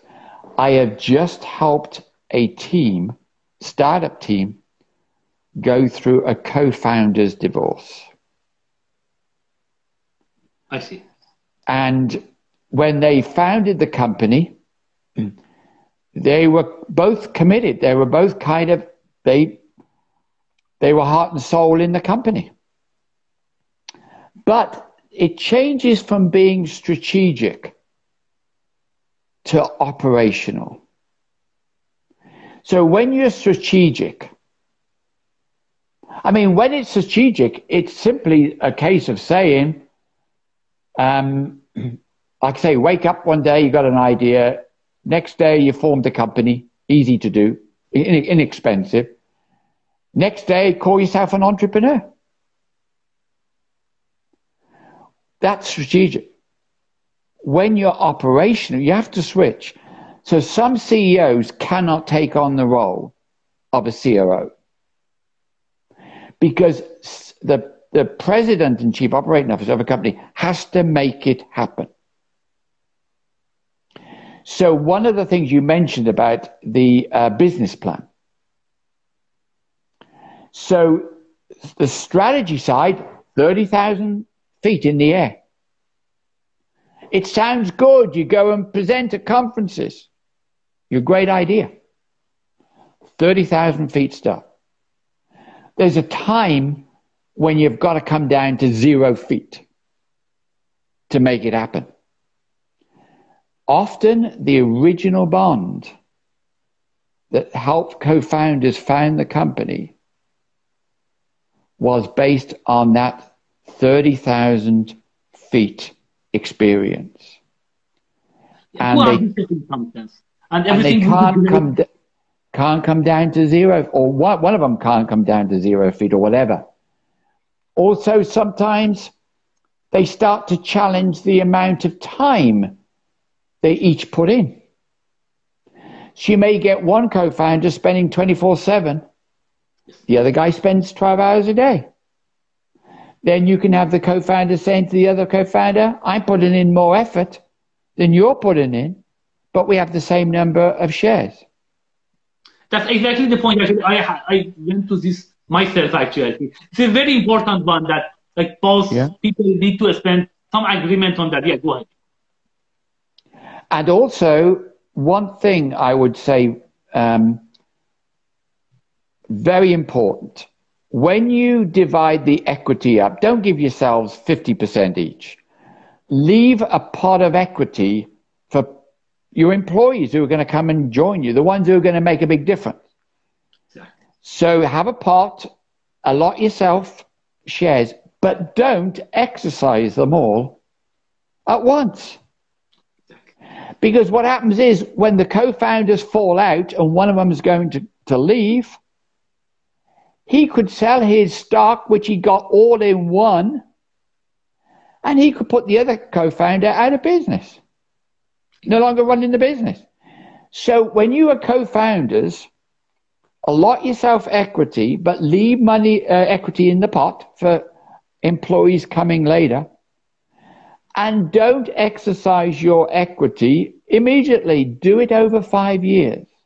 Or 4 years. That's exactly, I mean, the way that actually we came up with that if you, even if like a co-founder, I think that's the thing that they will, I was reading that because that was an issue for me as well, that they will mention that even for co-founders, you should earn it. Like if you go, for example, to Amazon or other companies, you will earn like at Amazon, you will get it over 4 years, they are promised something. Not in the first day they will give it to you. And you really need to invest that part. So there is some cliff, essentially. They may say that, and actually that is interesting. Even the one that I was reading that I have implemented myself, is said that like the first year, until it becomes the first year, you will get nothing. At least for 1 year, you need to work on it. Of course, for both parties. So if within a year you decide that you want to go, that's fine. Everything remains with the other person to earn, essentially. That makes sure that there is a bond between these guys. It's not the case that I have it, maybe I have a customer, I will sell it, I will go to the next guy, and this guy essentially live in a miserable way. And that's it. So in some sense, that should be somehow, I think, like paced over 4 or 5 years, even for co-founders to earn these things. Yeah. And also one other thing that I was reading, that nobody wants even to come and invest in a company, that like 30% of that is some co-founder or 40% who left the company. Nobody wants to do that. The people who leave, they should have very little. They should even sell their things to the guys that are remaining in the company, such that no one is there. Because they want to invest in a company that this company, the people have incentive to work on it. If the other guys just get the benefit, no incentive to work, nobody wants to invest in this thing. So even with co-founders, I think it is very important to pace it even in 4 years. Each person should earn that things during the time. And even, as I mentioned, there's a clip. The first year, they say that, like, even if you go Facebook or others, the offer, they have some kind of, initial bonus offer that they say that you should be at least with 1 year in the company. If you leave sooner than that, then you need to return that money to us. And that's very important. So at least for 1 year, you should, have such a thing, and you need to work. And if you work for 1 year, hopefully you can continue after that. So don't give everything like in the first day, so, okay, we will do 50-50, nothing remaining for the employees. And then after that, the person leaves after 1 or 2 years. And that's exactly the kind of failure that you want to avoid. Absolutely. And then, so the other important thing is roles. So what I love about my job is that I help teams in the 8 years, help teams go through their customer discovery, but then they learned from their insights and they knew they had validated, 100% validated a market need for a market segment. And they go on to found the company and on the road to success. What I then do, I'm helping them with the challenges of running their business day to day. Some of the teams I speak to 3 times a week, same team, 3 times a week, because they're running into business challenges. And it made me realize that the only thing you get with gray hair is experience. And so when they call me up, I think the answer's obvious, may not be to them. So I'll just walk them through what my thought process, and I say, great. I'm glad I spoke, David. Thank you very much. But then I get them to write their roles out. So when I was president and chief operating officer, when the board asked me to take the role, I said to the CEO, you put down your responsibilities. I will put down my responsibilities, and we will compare, make some adjustments. You will have a copy. I will have a copy. That piece of paper came out of my drawer many, many times. Because sometimes if someone has been doing a role and they've been told to focus now on this, they will still fall back, try to do something, and they're stepping on someone's toes. And the goals of a strategic person is very different from the goals of an operational person. So that was the most useful piece of paper I ever had in my life. And I recommend everyone to do it. When you're a startup and there's just a few of you, define your roles, because that's what you're going to measure the performance of your partner with. If you're going to jump in all the time and do the work for them, and then you're complaining because you did the work for them, well, you shouldn't have done it. You have not done it. You should have called your buddy in, your partner in, and said, look, here's our roles. This is your role. Why aren't you doing it? Don't jump in and do it for them. Because that's actually caused the 2 problems, the issue that you mentioned. I mean, the 2 founders, one works essentially 24 hours, the other one works only 12 hours. And 12 is still a lot. But one of the issues that this 24-hour person has is maybe he's doing some of the other things that the other person is doing. In this way, it's hurting 2 ways himself. First is that he's doing more things like 24 hours instead of 12. And 12 is a lot. So that's it. I mean, you can do 12 hours and you can have a successful company. But you are doing 12 more hours than needed. And at the same time, you become upset because, oh, this guy is only for 12 hours. I'm doing 24 hours. So that becomes actually kills you in 2 senses. I mean, essentially kills you in terms of you might be not healthy after 1 or 2 months or other things because you spend all your time. At the same time, also, you work hard and you become more upset and more angry. That's the worst thing that can happen essentially to you. And that, of course, that would be the failure. But as you mentioned, if you can write these things, the responsibilities, and you know that this is my role, this is your role. If I'm supposed to do that, I'm doing it. But if you're supposed to do that, you should do that as well. Then it is very clear thing. And is there any way that, I mean, to make sure that there is not much fight, essentially, between the funders in that sense? So even that, so is it fine to tell to your funder, this was your responsibility, you should do that? Or you should try to avoid such kind of direct things, because later on it can create some more, I mean, angriness and some fight between you. So how do you feel? No. Okay. Great question, Mohammed. I just said I've just helped 2 co-founders divorce. Yeah. And they had to be open. There was work being done or not being done. You've got to state that. But if one of them said to me, well, so-and-so doesn't do this, so-and-so doesn't do this, and I was doing this, I said, stop right away. The discussion has to be objective. It cannot be subjective, otherwise it becomes personal. And so you don't discuss the individual, like what they do and what they don't do. It's the outcome you discuss. I'm smart enough to know if something wasn't done, who should be doing it. I don't need somebody to point the finger. It's like having a wound and someone sticking something in it all the time. It's going to get worse. So I made out if any of them started to become subjective, I stopped immediately. You remain 100% objective as to what has not been done, what that has caused as an outcome, and how it would need to change. So can you give just some example about this objective versus subjective that may come up with two founders? Example. Yeah. They get bitter. It comes across the discussion is bitterness between the two. No, but can you give some examples? That what is the good way, what is the bad way? Absolutely. So, for instance, I'm still into Gantt charts. It shows my age, unfortunately. I'm into Gantt chart. So they would put together a Gantt chart about the development cycle.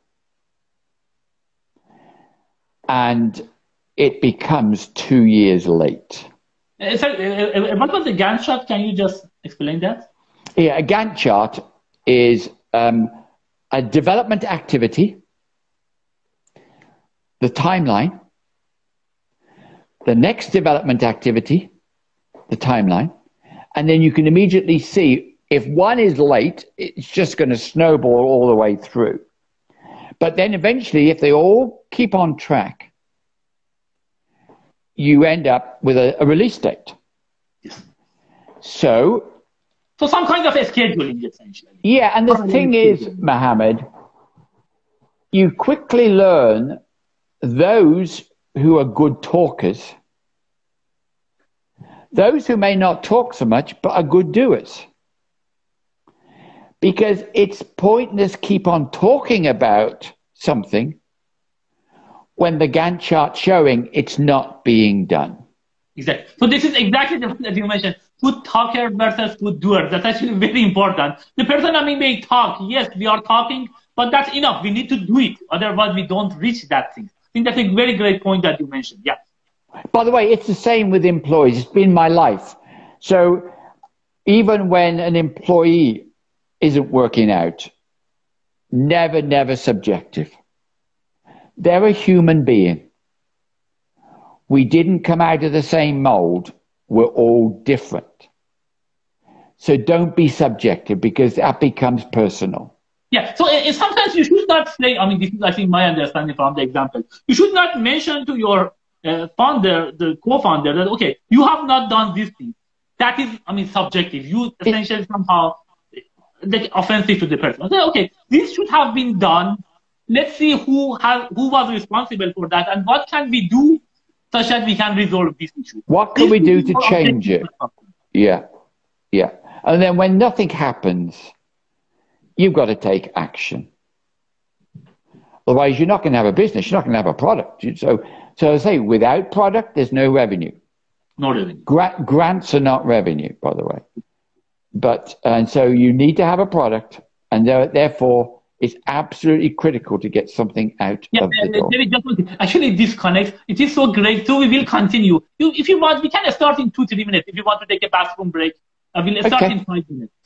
So I think, so we'll go there. It's so great. I really enjoy it myself, and I think that's great for everyone to know about it. In 5 minutes, I'll be back. Yeah, in 5 minutes, we will be back. Okay, thank you. Okay, thanks. Bye.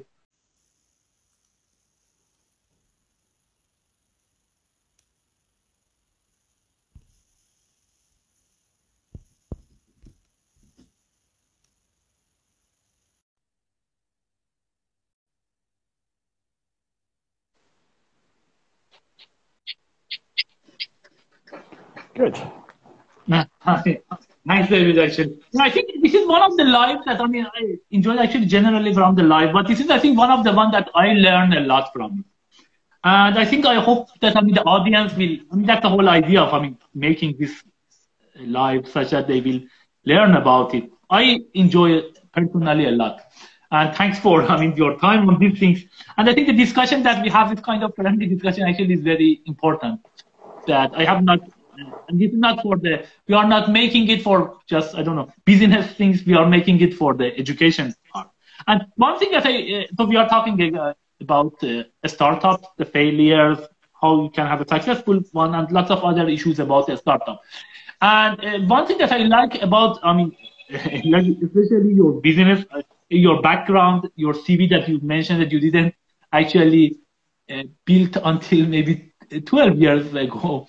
But I think that's I think great, because you have been essentially CEO of or president of a company that was a public company. At the same time, and you spent a lot of time on the business. At the same time, for 8 years, you have been actually like a formal mentor or coach for a startup. That's, I think, a great experience, because if you talk to some of the CEOs, they might be very successful CEOs. They run everything great, but they might be not the best for education. That takes time. I mean, if first time that I'm going and teaching a course, my course evaluation might be not that great. It takes time. And the fact that I think you are talking about, like after 8 years, we are talking about, because some of these issues that you mentioned actually came to me personally.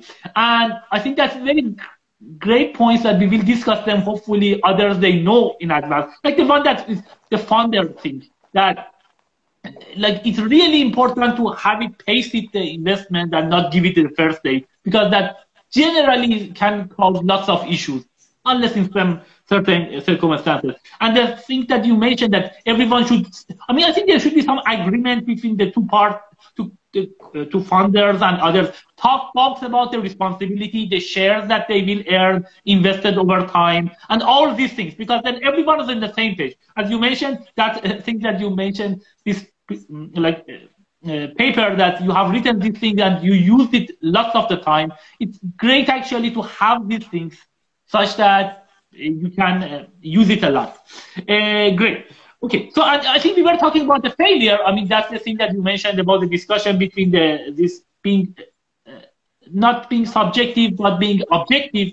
Then there's a discussion such that there's a healthy discussion and something has a progress essentially. And of course, most funders, they should try to, I mean, control their temper, and they should be angry, because this sort of angry, I think that's, again, my own experience, that if you become angry one time, that may kill the business. Maybe you will talk with your co-founder for a few weeks or even a few months, but that eventually may kill the whole thing, because that person feel offended. And yeah, you should have high tolerance for yourself, but at the same time, try to control your behavior when you talk with the other person. So that's exactly the reverse of each other. Very high tolerance for yourself. If somebody says bad thing to you, still you say, okay, that must be some under pressure or other things.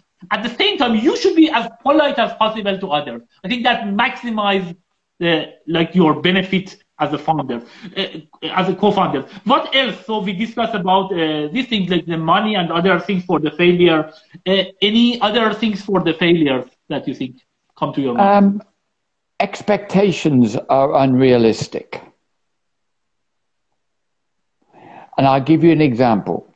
Valuation. So when a startup has no revenue, one of the questions I'm always asked, the most common question, help me value my company. And I always say, prior to revenue, spin the wheel. Wherever it stops, use that number. Or use a number that you're happy with, because it has no meaning. In other words, the person who's going to value your company, give you a valuation, is the investor.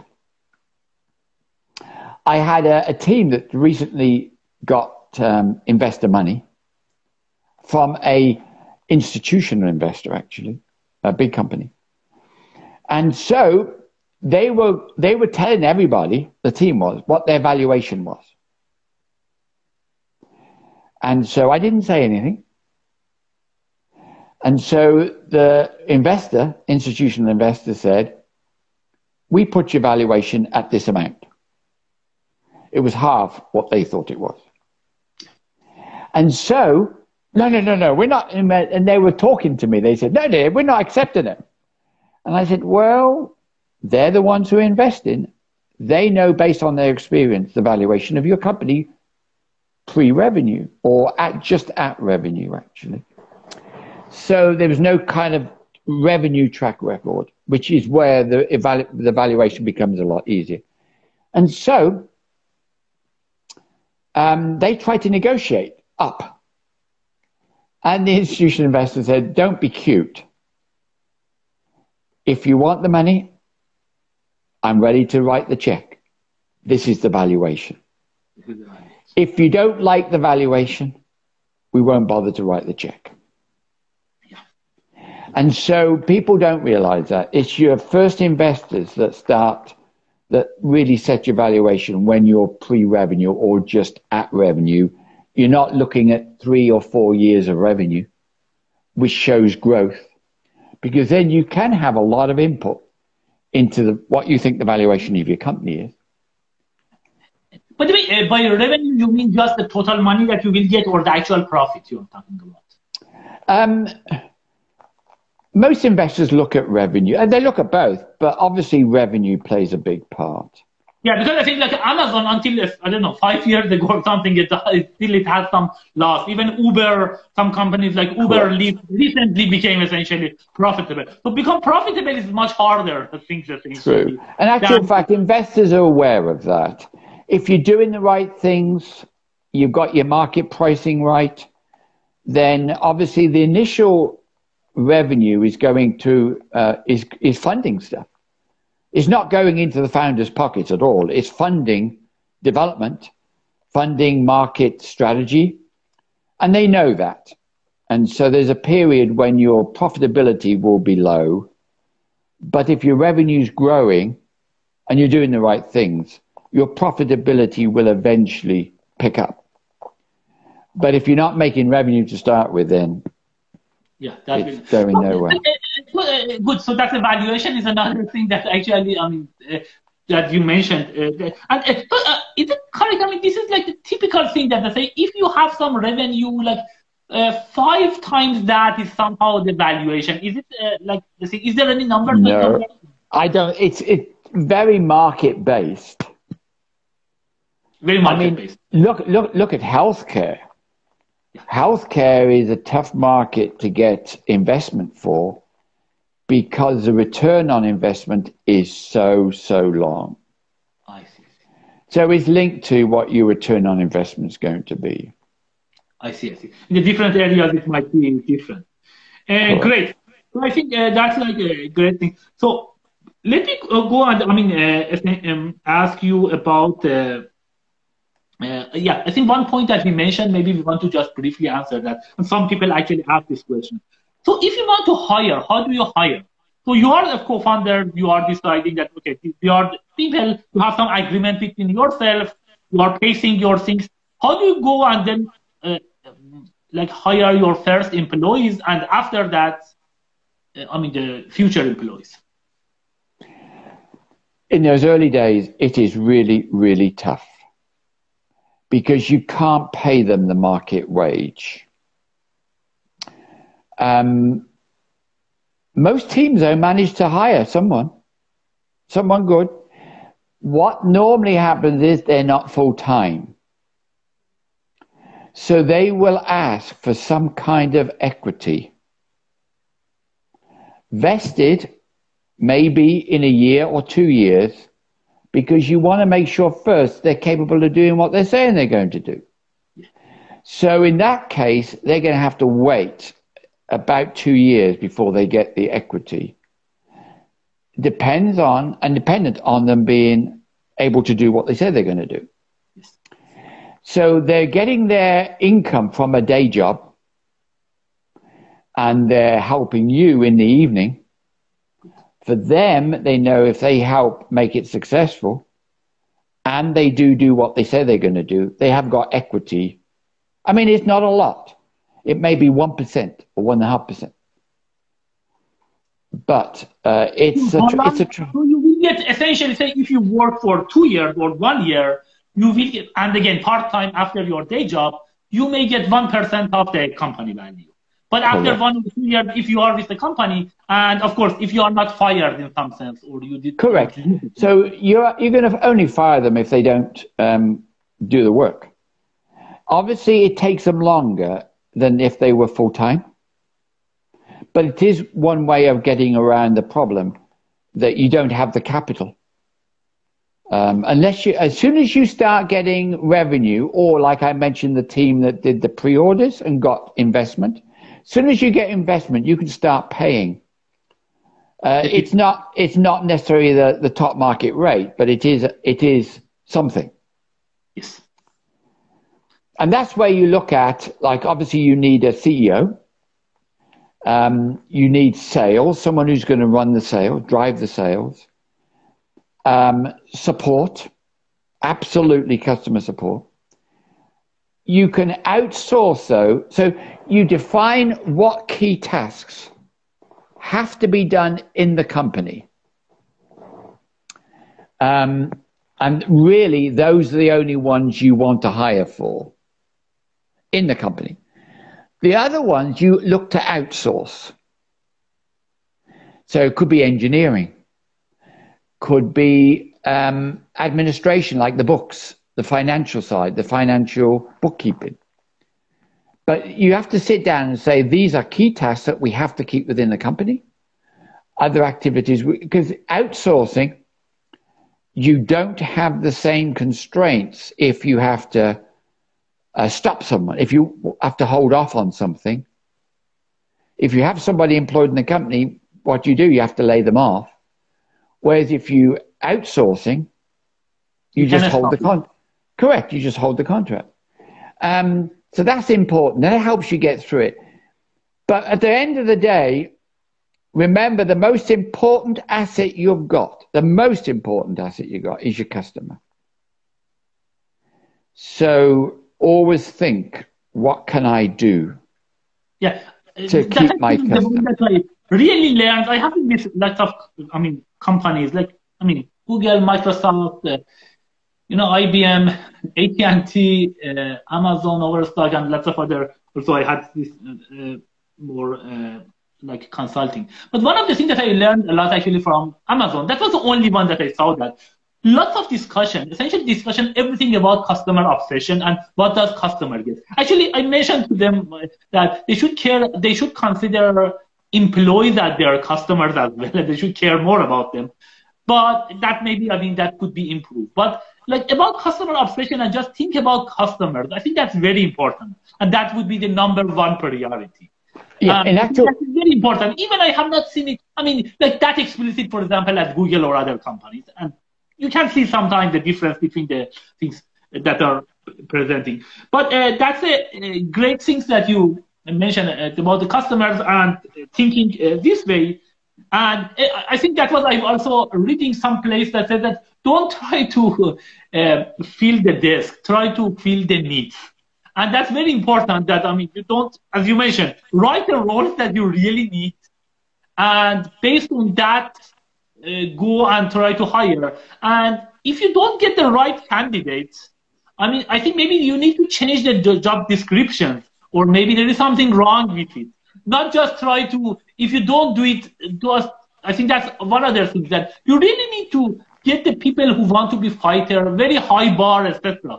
Don't try to just hire because you couldn't hire anyone else, just hire this guy. Or because you can possibly outsource it, as you mentioned. There are lots of things. If you are doing software, you can outsource it, some part of it, to outside things. And then that's much cleaner, because if you hire and you want to fire that person, there's a lot of, hassle and others essentially comes to the whole things. But if you want to just, do outsource it, you can stop it very easily and nothing will happen. And so that, I think, is a great point that you mentioned. Anything about the, I think this talkers versus doers. I think that's very important. The people may talk a lot, but whether they can do it or not, that's important. And I think, as you mentioned, so the fact that, I mean, like, you need to give some shares from the co-founders should be diluted in several things, and also some of them should go actually to these employers, essentially, especially the first month. But that is important to also pace it, put after 1 or 2 years, such that make sure that they are doing the job that they are promising. That would be much cleaner to do these things. So, and one other question is also, I think somebody asked that, do we expect that the funders put their own money in addition of their own time? Or, I mean, it's better at least, or how much they should put in, essentially? Oh, absolutely. Because remember, they've got to start somewhere. And we have a saying, obviously, that really the only funding you can get at the beginning is friends and families. But I have to say, be very, very careful. In the 8 years I've been doing this job, I've seen many cases where families have been destroyed because because they're family, they believe in their family member, put money in, never thinking they were going to lose it. And I've seen families destroyed because of it. So that we need to be careful. And so another related thing, should you, I mean, when do you need to get, like, essentially, like, of course, we talk about NSF. NSF, the good thing is the grant. You will get, you don't need to give any shares. That's great. And that's the reason that you need to spend time, but that's a great money that, I mean, still you need to report, and these are the government money. I actually know one person, like, actually was Maryland, not at University of Maryland, some other state university at Maryland, that the professor got essentially in trouble because they didn't spend the way that they were supposed to give it. And these are the tax money. You should be very super careful about this. Spending. Absolutely. If you get an NSF phase 1 or phase 2, the government is watching over your shoulder. They watch exactly how you spend it. You're told exactly how you can spend it and how you can't, the percentages, all clearly documented. And then you have to keep providing them the reports. So, no, it's not just here. Here's the money. Hey, go and spend it. No.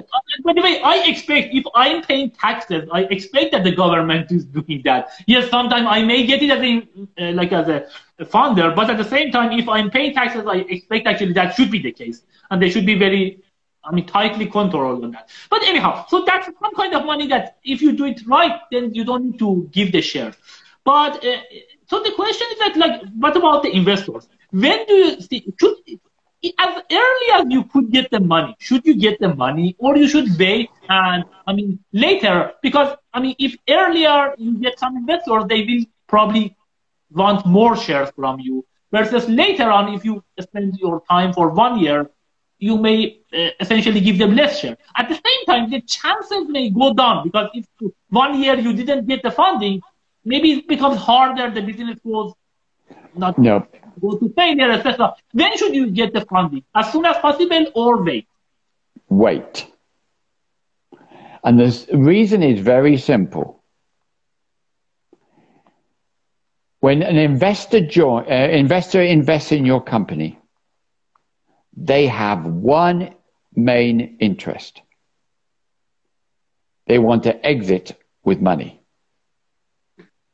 In other words, they want you to make lots of money so that they do well. That's their only interest in investing. It's not because they love your idea.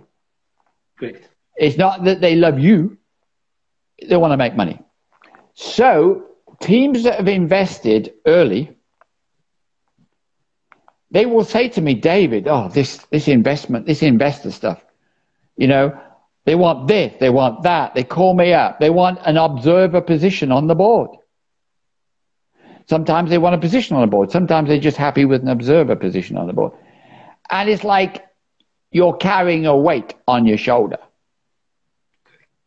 Some of them are very, they leave it to you to run the business. Others, no. They may have a very small investment. You would think they own the company. So you have to manage it. I mean, you don't have to, if an investor say, do this, do that, do the other. No, you're running the business. But you have to manage that. Some CEOs that I am working with as startups, they find it very, very stressful. Just that activity, managing investors. So they time that they should be spending on other things, they're trying to keep the investors off their back. So my advice is don't seek investor money until you really need it. Good. But I think that comes, I mean, some opportunity cost as well. Because say if you have the money, you may, I mean, because if it is from your founder money, I mean, you have maybe limited, and again, this is your own money that you earn from your day job. You might be not that easy to invest and grow the business. So if the money comes from, like if you get good money from investors, then you can potentially grow your business faster.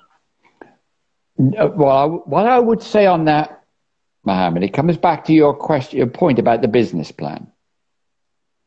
I have many teams who are looking to raise big sums of money. Whether they get it or not is another matter. But I say to them, well, how are you going to spend that? Oh, I'm going to hire 100 of these and 100 of these. And what? And that's why you need to determine your startup costs and expenses. In other words, they've got this great vision. This money is going into marketing, development, sales, and okay, do a spreadsheet and put the real costs in. And they're like, oh, I can't afford it. I can't even afford a quarter of them.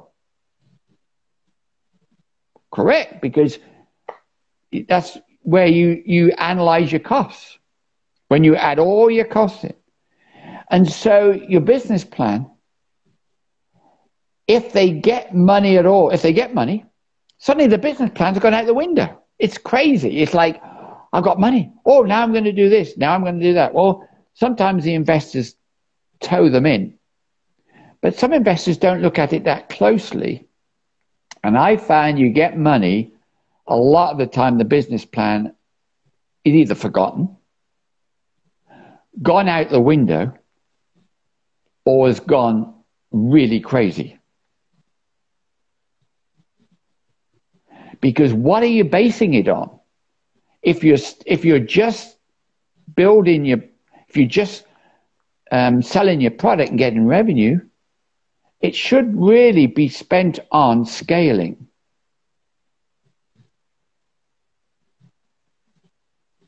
Great. And you've got to be really, really strict with yourself. But there's ways, especially if you've got mentors or people who can be there with grey hair to offer advice, because they will be looking, where's your business plan? Where's your expense, where's your spreadsheet on your expenses? We've learned in life, those are absolutely critical things to do, functions to do. Great. So I think that's actually, you mentioned also one point that about my subject of my other question. So like business plan, there are, I mean, this is like, I know that before I have done both of them. Like sometimes you will write business plan, like essentially for, I don't know, several pages, 10, 15, maybe more pages.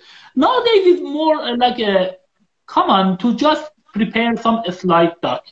And they because it's like shorter and the people can see. So what is your thing? So how do you, should you prepare the typical business plan or a slide deck or both of them? Or not? No, I'm not a fan of pitch decks. And attending with investors, listening to pitch decks, it's a headache. Because you see crazy stuff, not well thought out. So with a slide deck, you can have slides which don't complement each other. They oppose each other, and they don't realize it. And they put statements down which kind of, drill down. So your business plan is a drilling down of a pitch deck, and therefore you can read it. With a pitch deck, you're reliant on the presenter explaining it. With a business plan, you can read it. And the biggest error in all, whether it's a pitch deck or a business plan, is the hockey stick effect for revenue. So what is it? The hockey stick, where your revenue is obviously like the bottom of the hockey stick is a curve, and next minute, whoa, the handle. I mean, you've taken off. No investor ever believes the hockey stick. If they see it, they dismiss you right away. I see. That's the point there. Red flags that if you have it, you think that's great. Yeah, after, I think that's a typical thing that say for 1 year or two, it is like that. And then after year 3 and 4, then you will go all the way up. Generally, that's the thing that if you put it, actually, you know that this is a red flag. They see that you don't consider that. I actually have never seen a hockey stick business. So I mean, unicorns are like that, but they're rare. A typical business, I've never seen a hockey stick success, never. Great. And actually, this is also another interesting thing. Like, for example, the different companies that I have been there. Like, for example, like Google, Microsoft, and other. Lots of these guys, when you present it, like our discussion, you may just use a slide deck. At Amazon was completely different. They don't want any slide. You need to write, actually, and write it very nicely. I mean, a few, pages. And everyone goes there, they will read through the pages.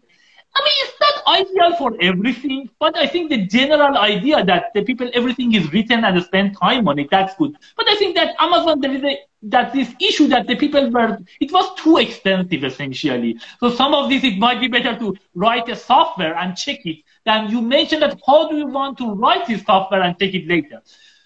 Because then it may actually take much less time to write it versus 5-6 months. Some of these documents, they spend 5-6 time to write 6 pages, essentially, because they wanted to present to a VP or something like this. Yeah, sometimes, though, to do a slide deck is easy. Yes. Really easy. To do a business plan takes time, thought, drilling down into your own analysis. And so, I mean, I review a lot of business plans. I use a lot of red ink.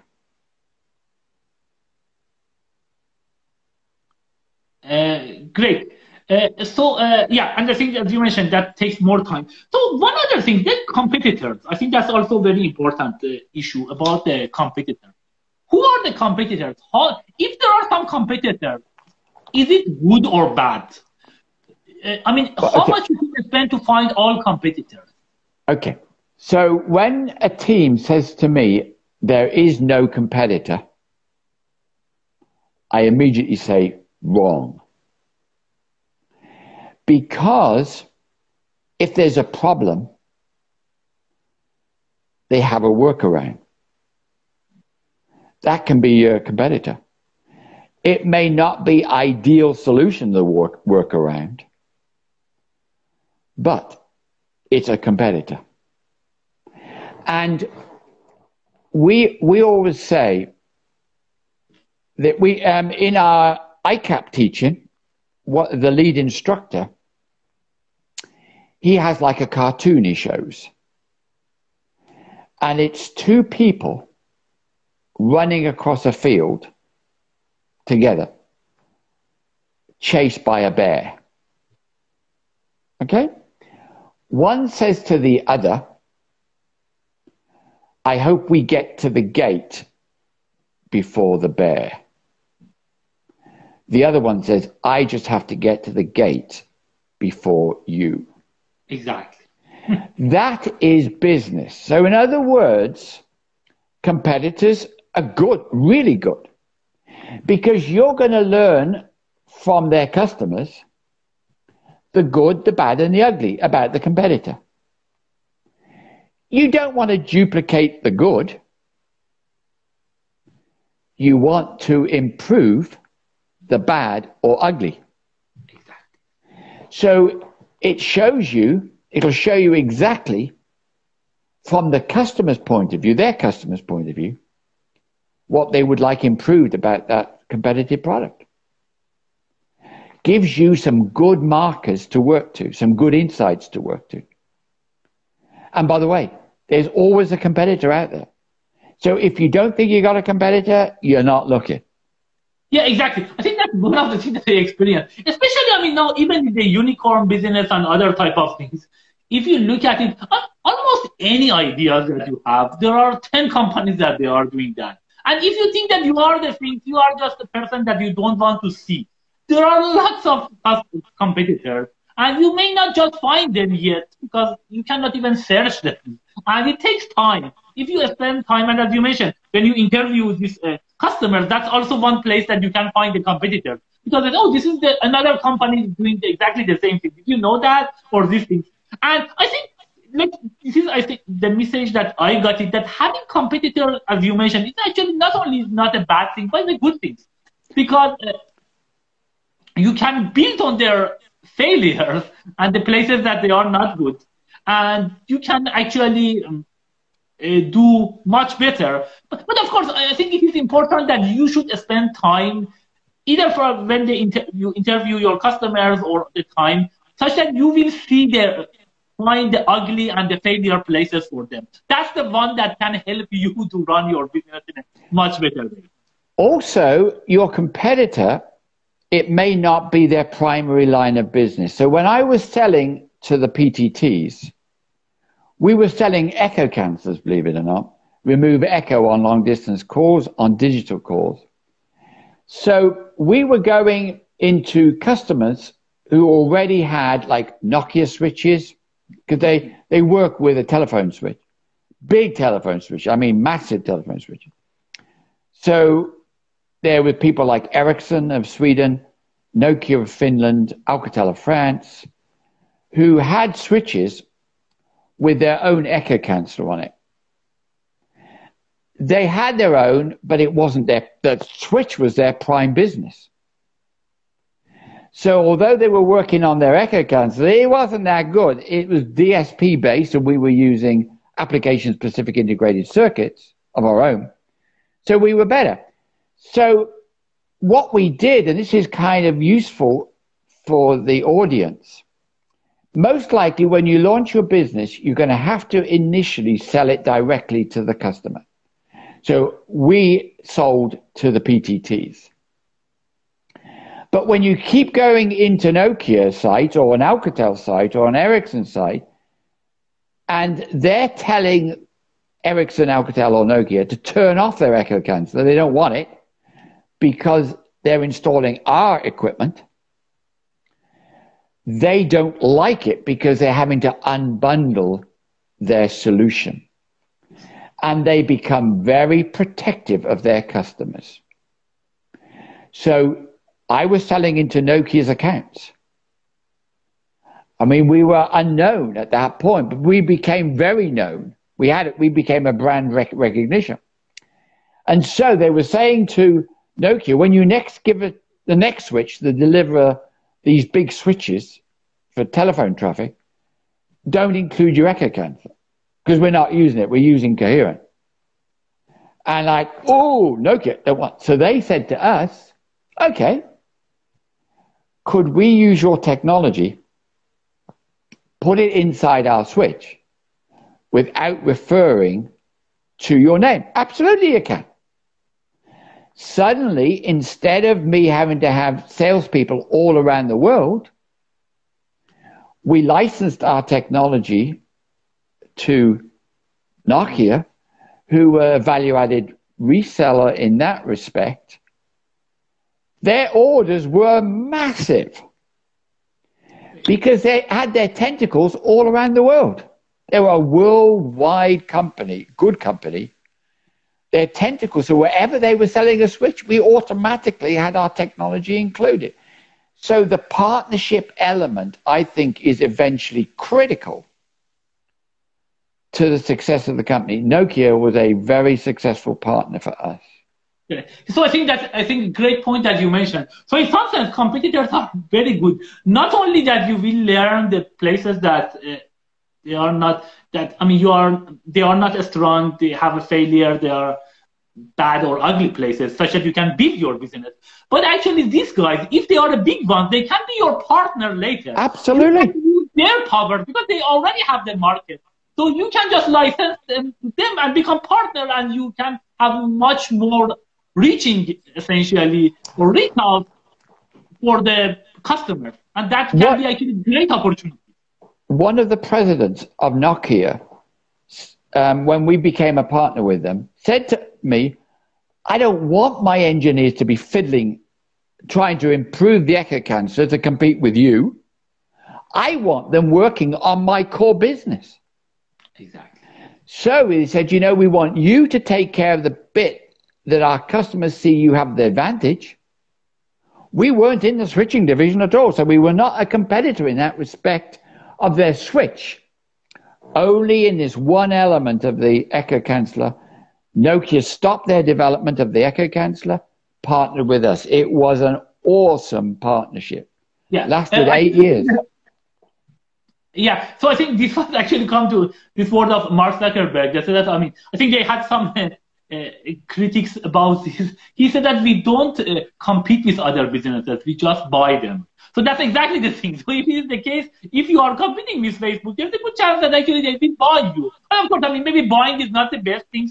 Maybe it's better for them, like for Instagram and others, that they have done it. But you don't need to necessarily, I mean, be bought. You can actually be partner and license some of your things to them and be a successful company. And of course, you can be bought as well. If they pick money, you will put some of this hassle. I think that is somehow share thing that they mentioned, that if we didn't buy Instagram, for example, or WhatsApp, they were not big as now because they didn't have the resources. We had the resources to make them big, essentially. Yeah. So I think, Mohammed, we've just about covered all the questions, haven't we? Yeah, so I think yeah. So I think just a few more questions. I think then we will be done for this one. Look, what are the particular costs and expenses of a startup, like the main one that somebody writes essentially business plan? I would say your prime cost is engineering effort. Engineering effort. Because you don't really need a building. You can all work from home. But you've got to build a product. So at that point, it's engineering effort. Then it becomes sales effort. Then it becomes sales support effort or customer support effort. And that's when the costs really ramp. But the initial effort, the one I see all the teams struggle with, is that initial money to do aspects of engineering, whether it's software, hardware, quality, testing. That's it. Essentially, you want to say engineering, sales, and then support. These are like three main things that you need to consider. And I think marketing also. Sales including actually marketing. Correct. And also, when you first have your test customer, your beta customer, yes, write a test plan. Don't just give it to someone and say, try it out, tell me what you think about it. Because there'll be things that you have control over. There are things you have no control over. So when I took over running of Coherent, the company was doing tests all the time. Loaning equipment. It wasn't really being closed. Stuff was sent to a customer and they never used it. They never tried it. So nothing went to a customer when I joined. Nothing went to a customer without them agreeing to a test plan. A period when it would be tested, the functions they would test, how they would test them. We would have access all the time to them during that testing period. They would constantly report back to us on how the tests were going. I knew what was written in that test plan. We had 100% control over. we had 100% success with those test plans. We never lost a deal. We went from losing lots of deals to winning deals because we were focusing them on what they should be testing. They don't know what they're going to test. I mean, it's like, for instance, if somebody was going to convince me to buy a Volvo. If someone says to me, do you know what, when you buy a Volvo, when you're thinking about buying a Volvo, look at this, look at that, look at this, look at that, if it's really good. That's what we did. Our product is really good. This is what you're going to see your call rate increase from a minute per call to 3 minutes per call. We knew that from feedback we've got. And that means more revenue for the carrier. So always write a test plan and follow it. Don't ever throw it at somebody and say, try it. Because I would say 90% of the time I see that being done, it either doesn't get tested, it gets rush tested, it gets incompletely tested. There's always good excuses why, but you don't get a deal. Great. I think that was this test plan essentially for your first contract or second contract. These are the things that you want to test it, as you mentioned. That's actually a very great, important thing to have it. Because if you have this test plan, these are the points that they know exactly. You can test it. You know that your things is correct. Also, they know what they should test it. And then that would be the selling point that you can actually expand your business with them or others, and probably mention to others.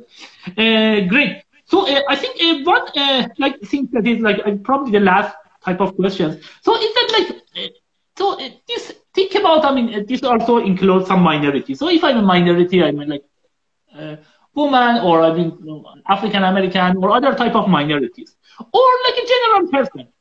How do I know that I will be a successful essentially founder or inventor versus a person that I can do some kind of get a day job? I may go actually to this in more software business. You may be hired by these top companies and you get the money.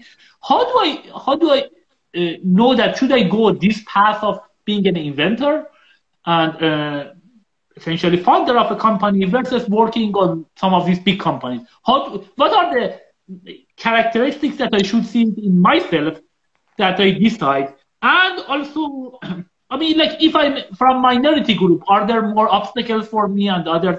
That would be great. Okay. Let me tell you something which is really interesting, Mohammed. With COVID now coming, hopefully COVID is now going to be moving on. And we all see that people are leaving their jobs because they don't want to go back to a job as it was. In other words, a lot of people enjoy being able to work from home. I did. I do. Yes. I mean, when I look at the number of business miles, I used to run up thousands and thousands and thousands of business miles a year. Last year was like 600 miles because everything could be done at home. I didn't have to be spending hours driving. It's hours being productive. So people realize they can be productive without going in the office. I am finding a lot of people that have learned good ideas in the businesses that they were working in, good insights into how product could perhaps be improved. They are taking this opportunity to start their own company. So a lot of them we've got coming to do customer discovery. They're starting their own business because they don't want to go back to the old way of working.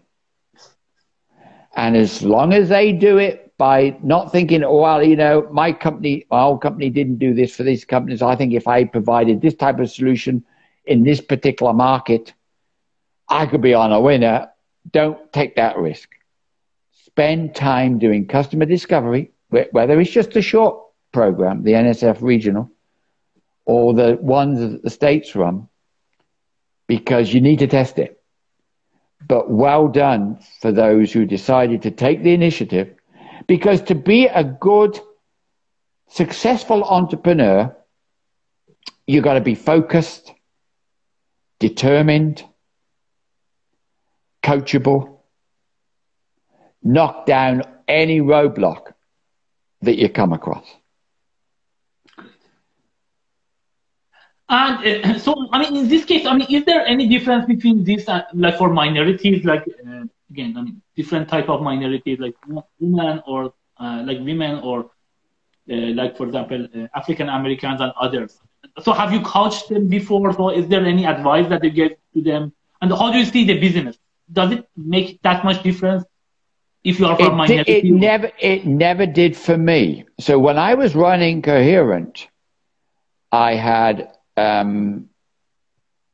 about, let me get these numbers right. I had about 60% male working for me, 40% female. Maybe at one time it was 50-50. Great. I'd be quite honest with you. When I was downsizing,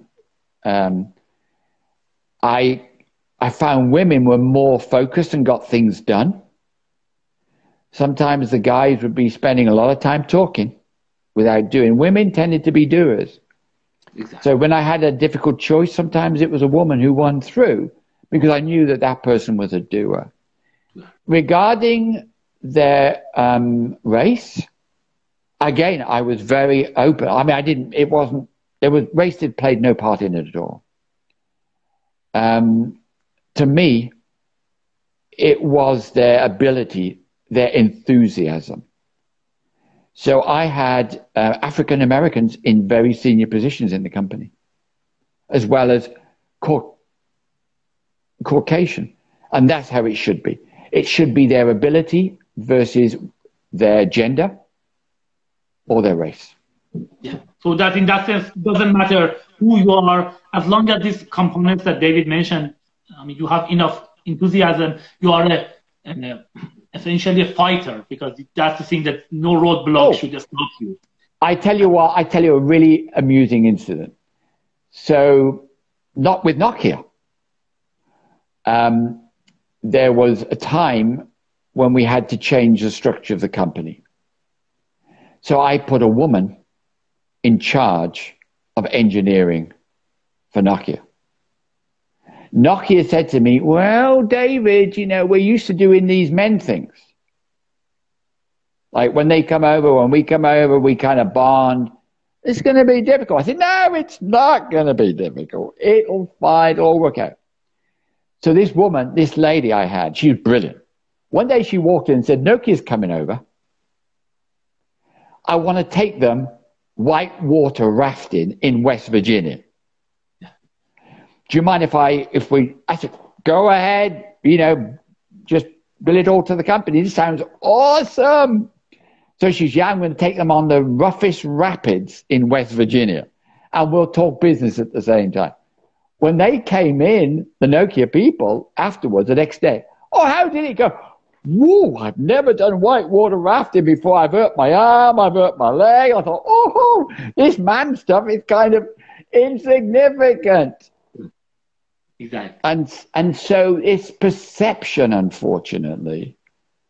And we have a duty as leaders in companies to change that perception. Great. Okay, so I think thanks, for your time. I think we went through all the questions that we had so far, and I think that's thanks again for your time. I think that would be great live. I will put it in Instagram as well as YouTube, and I think hopefully everyone. This is, I think, to me it was. If I was one of the people who are seeing that, it was a must watch for me.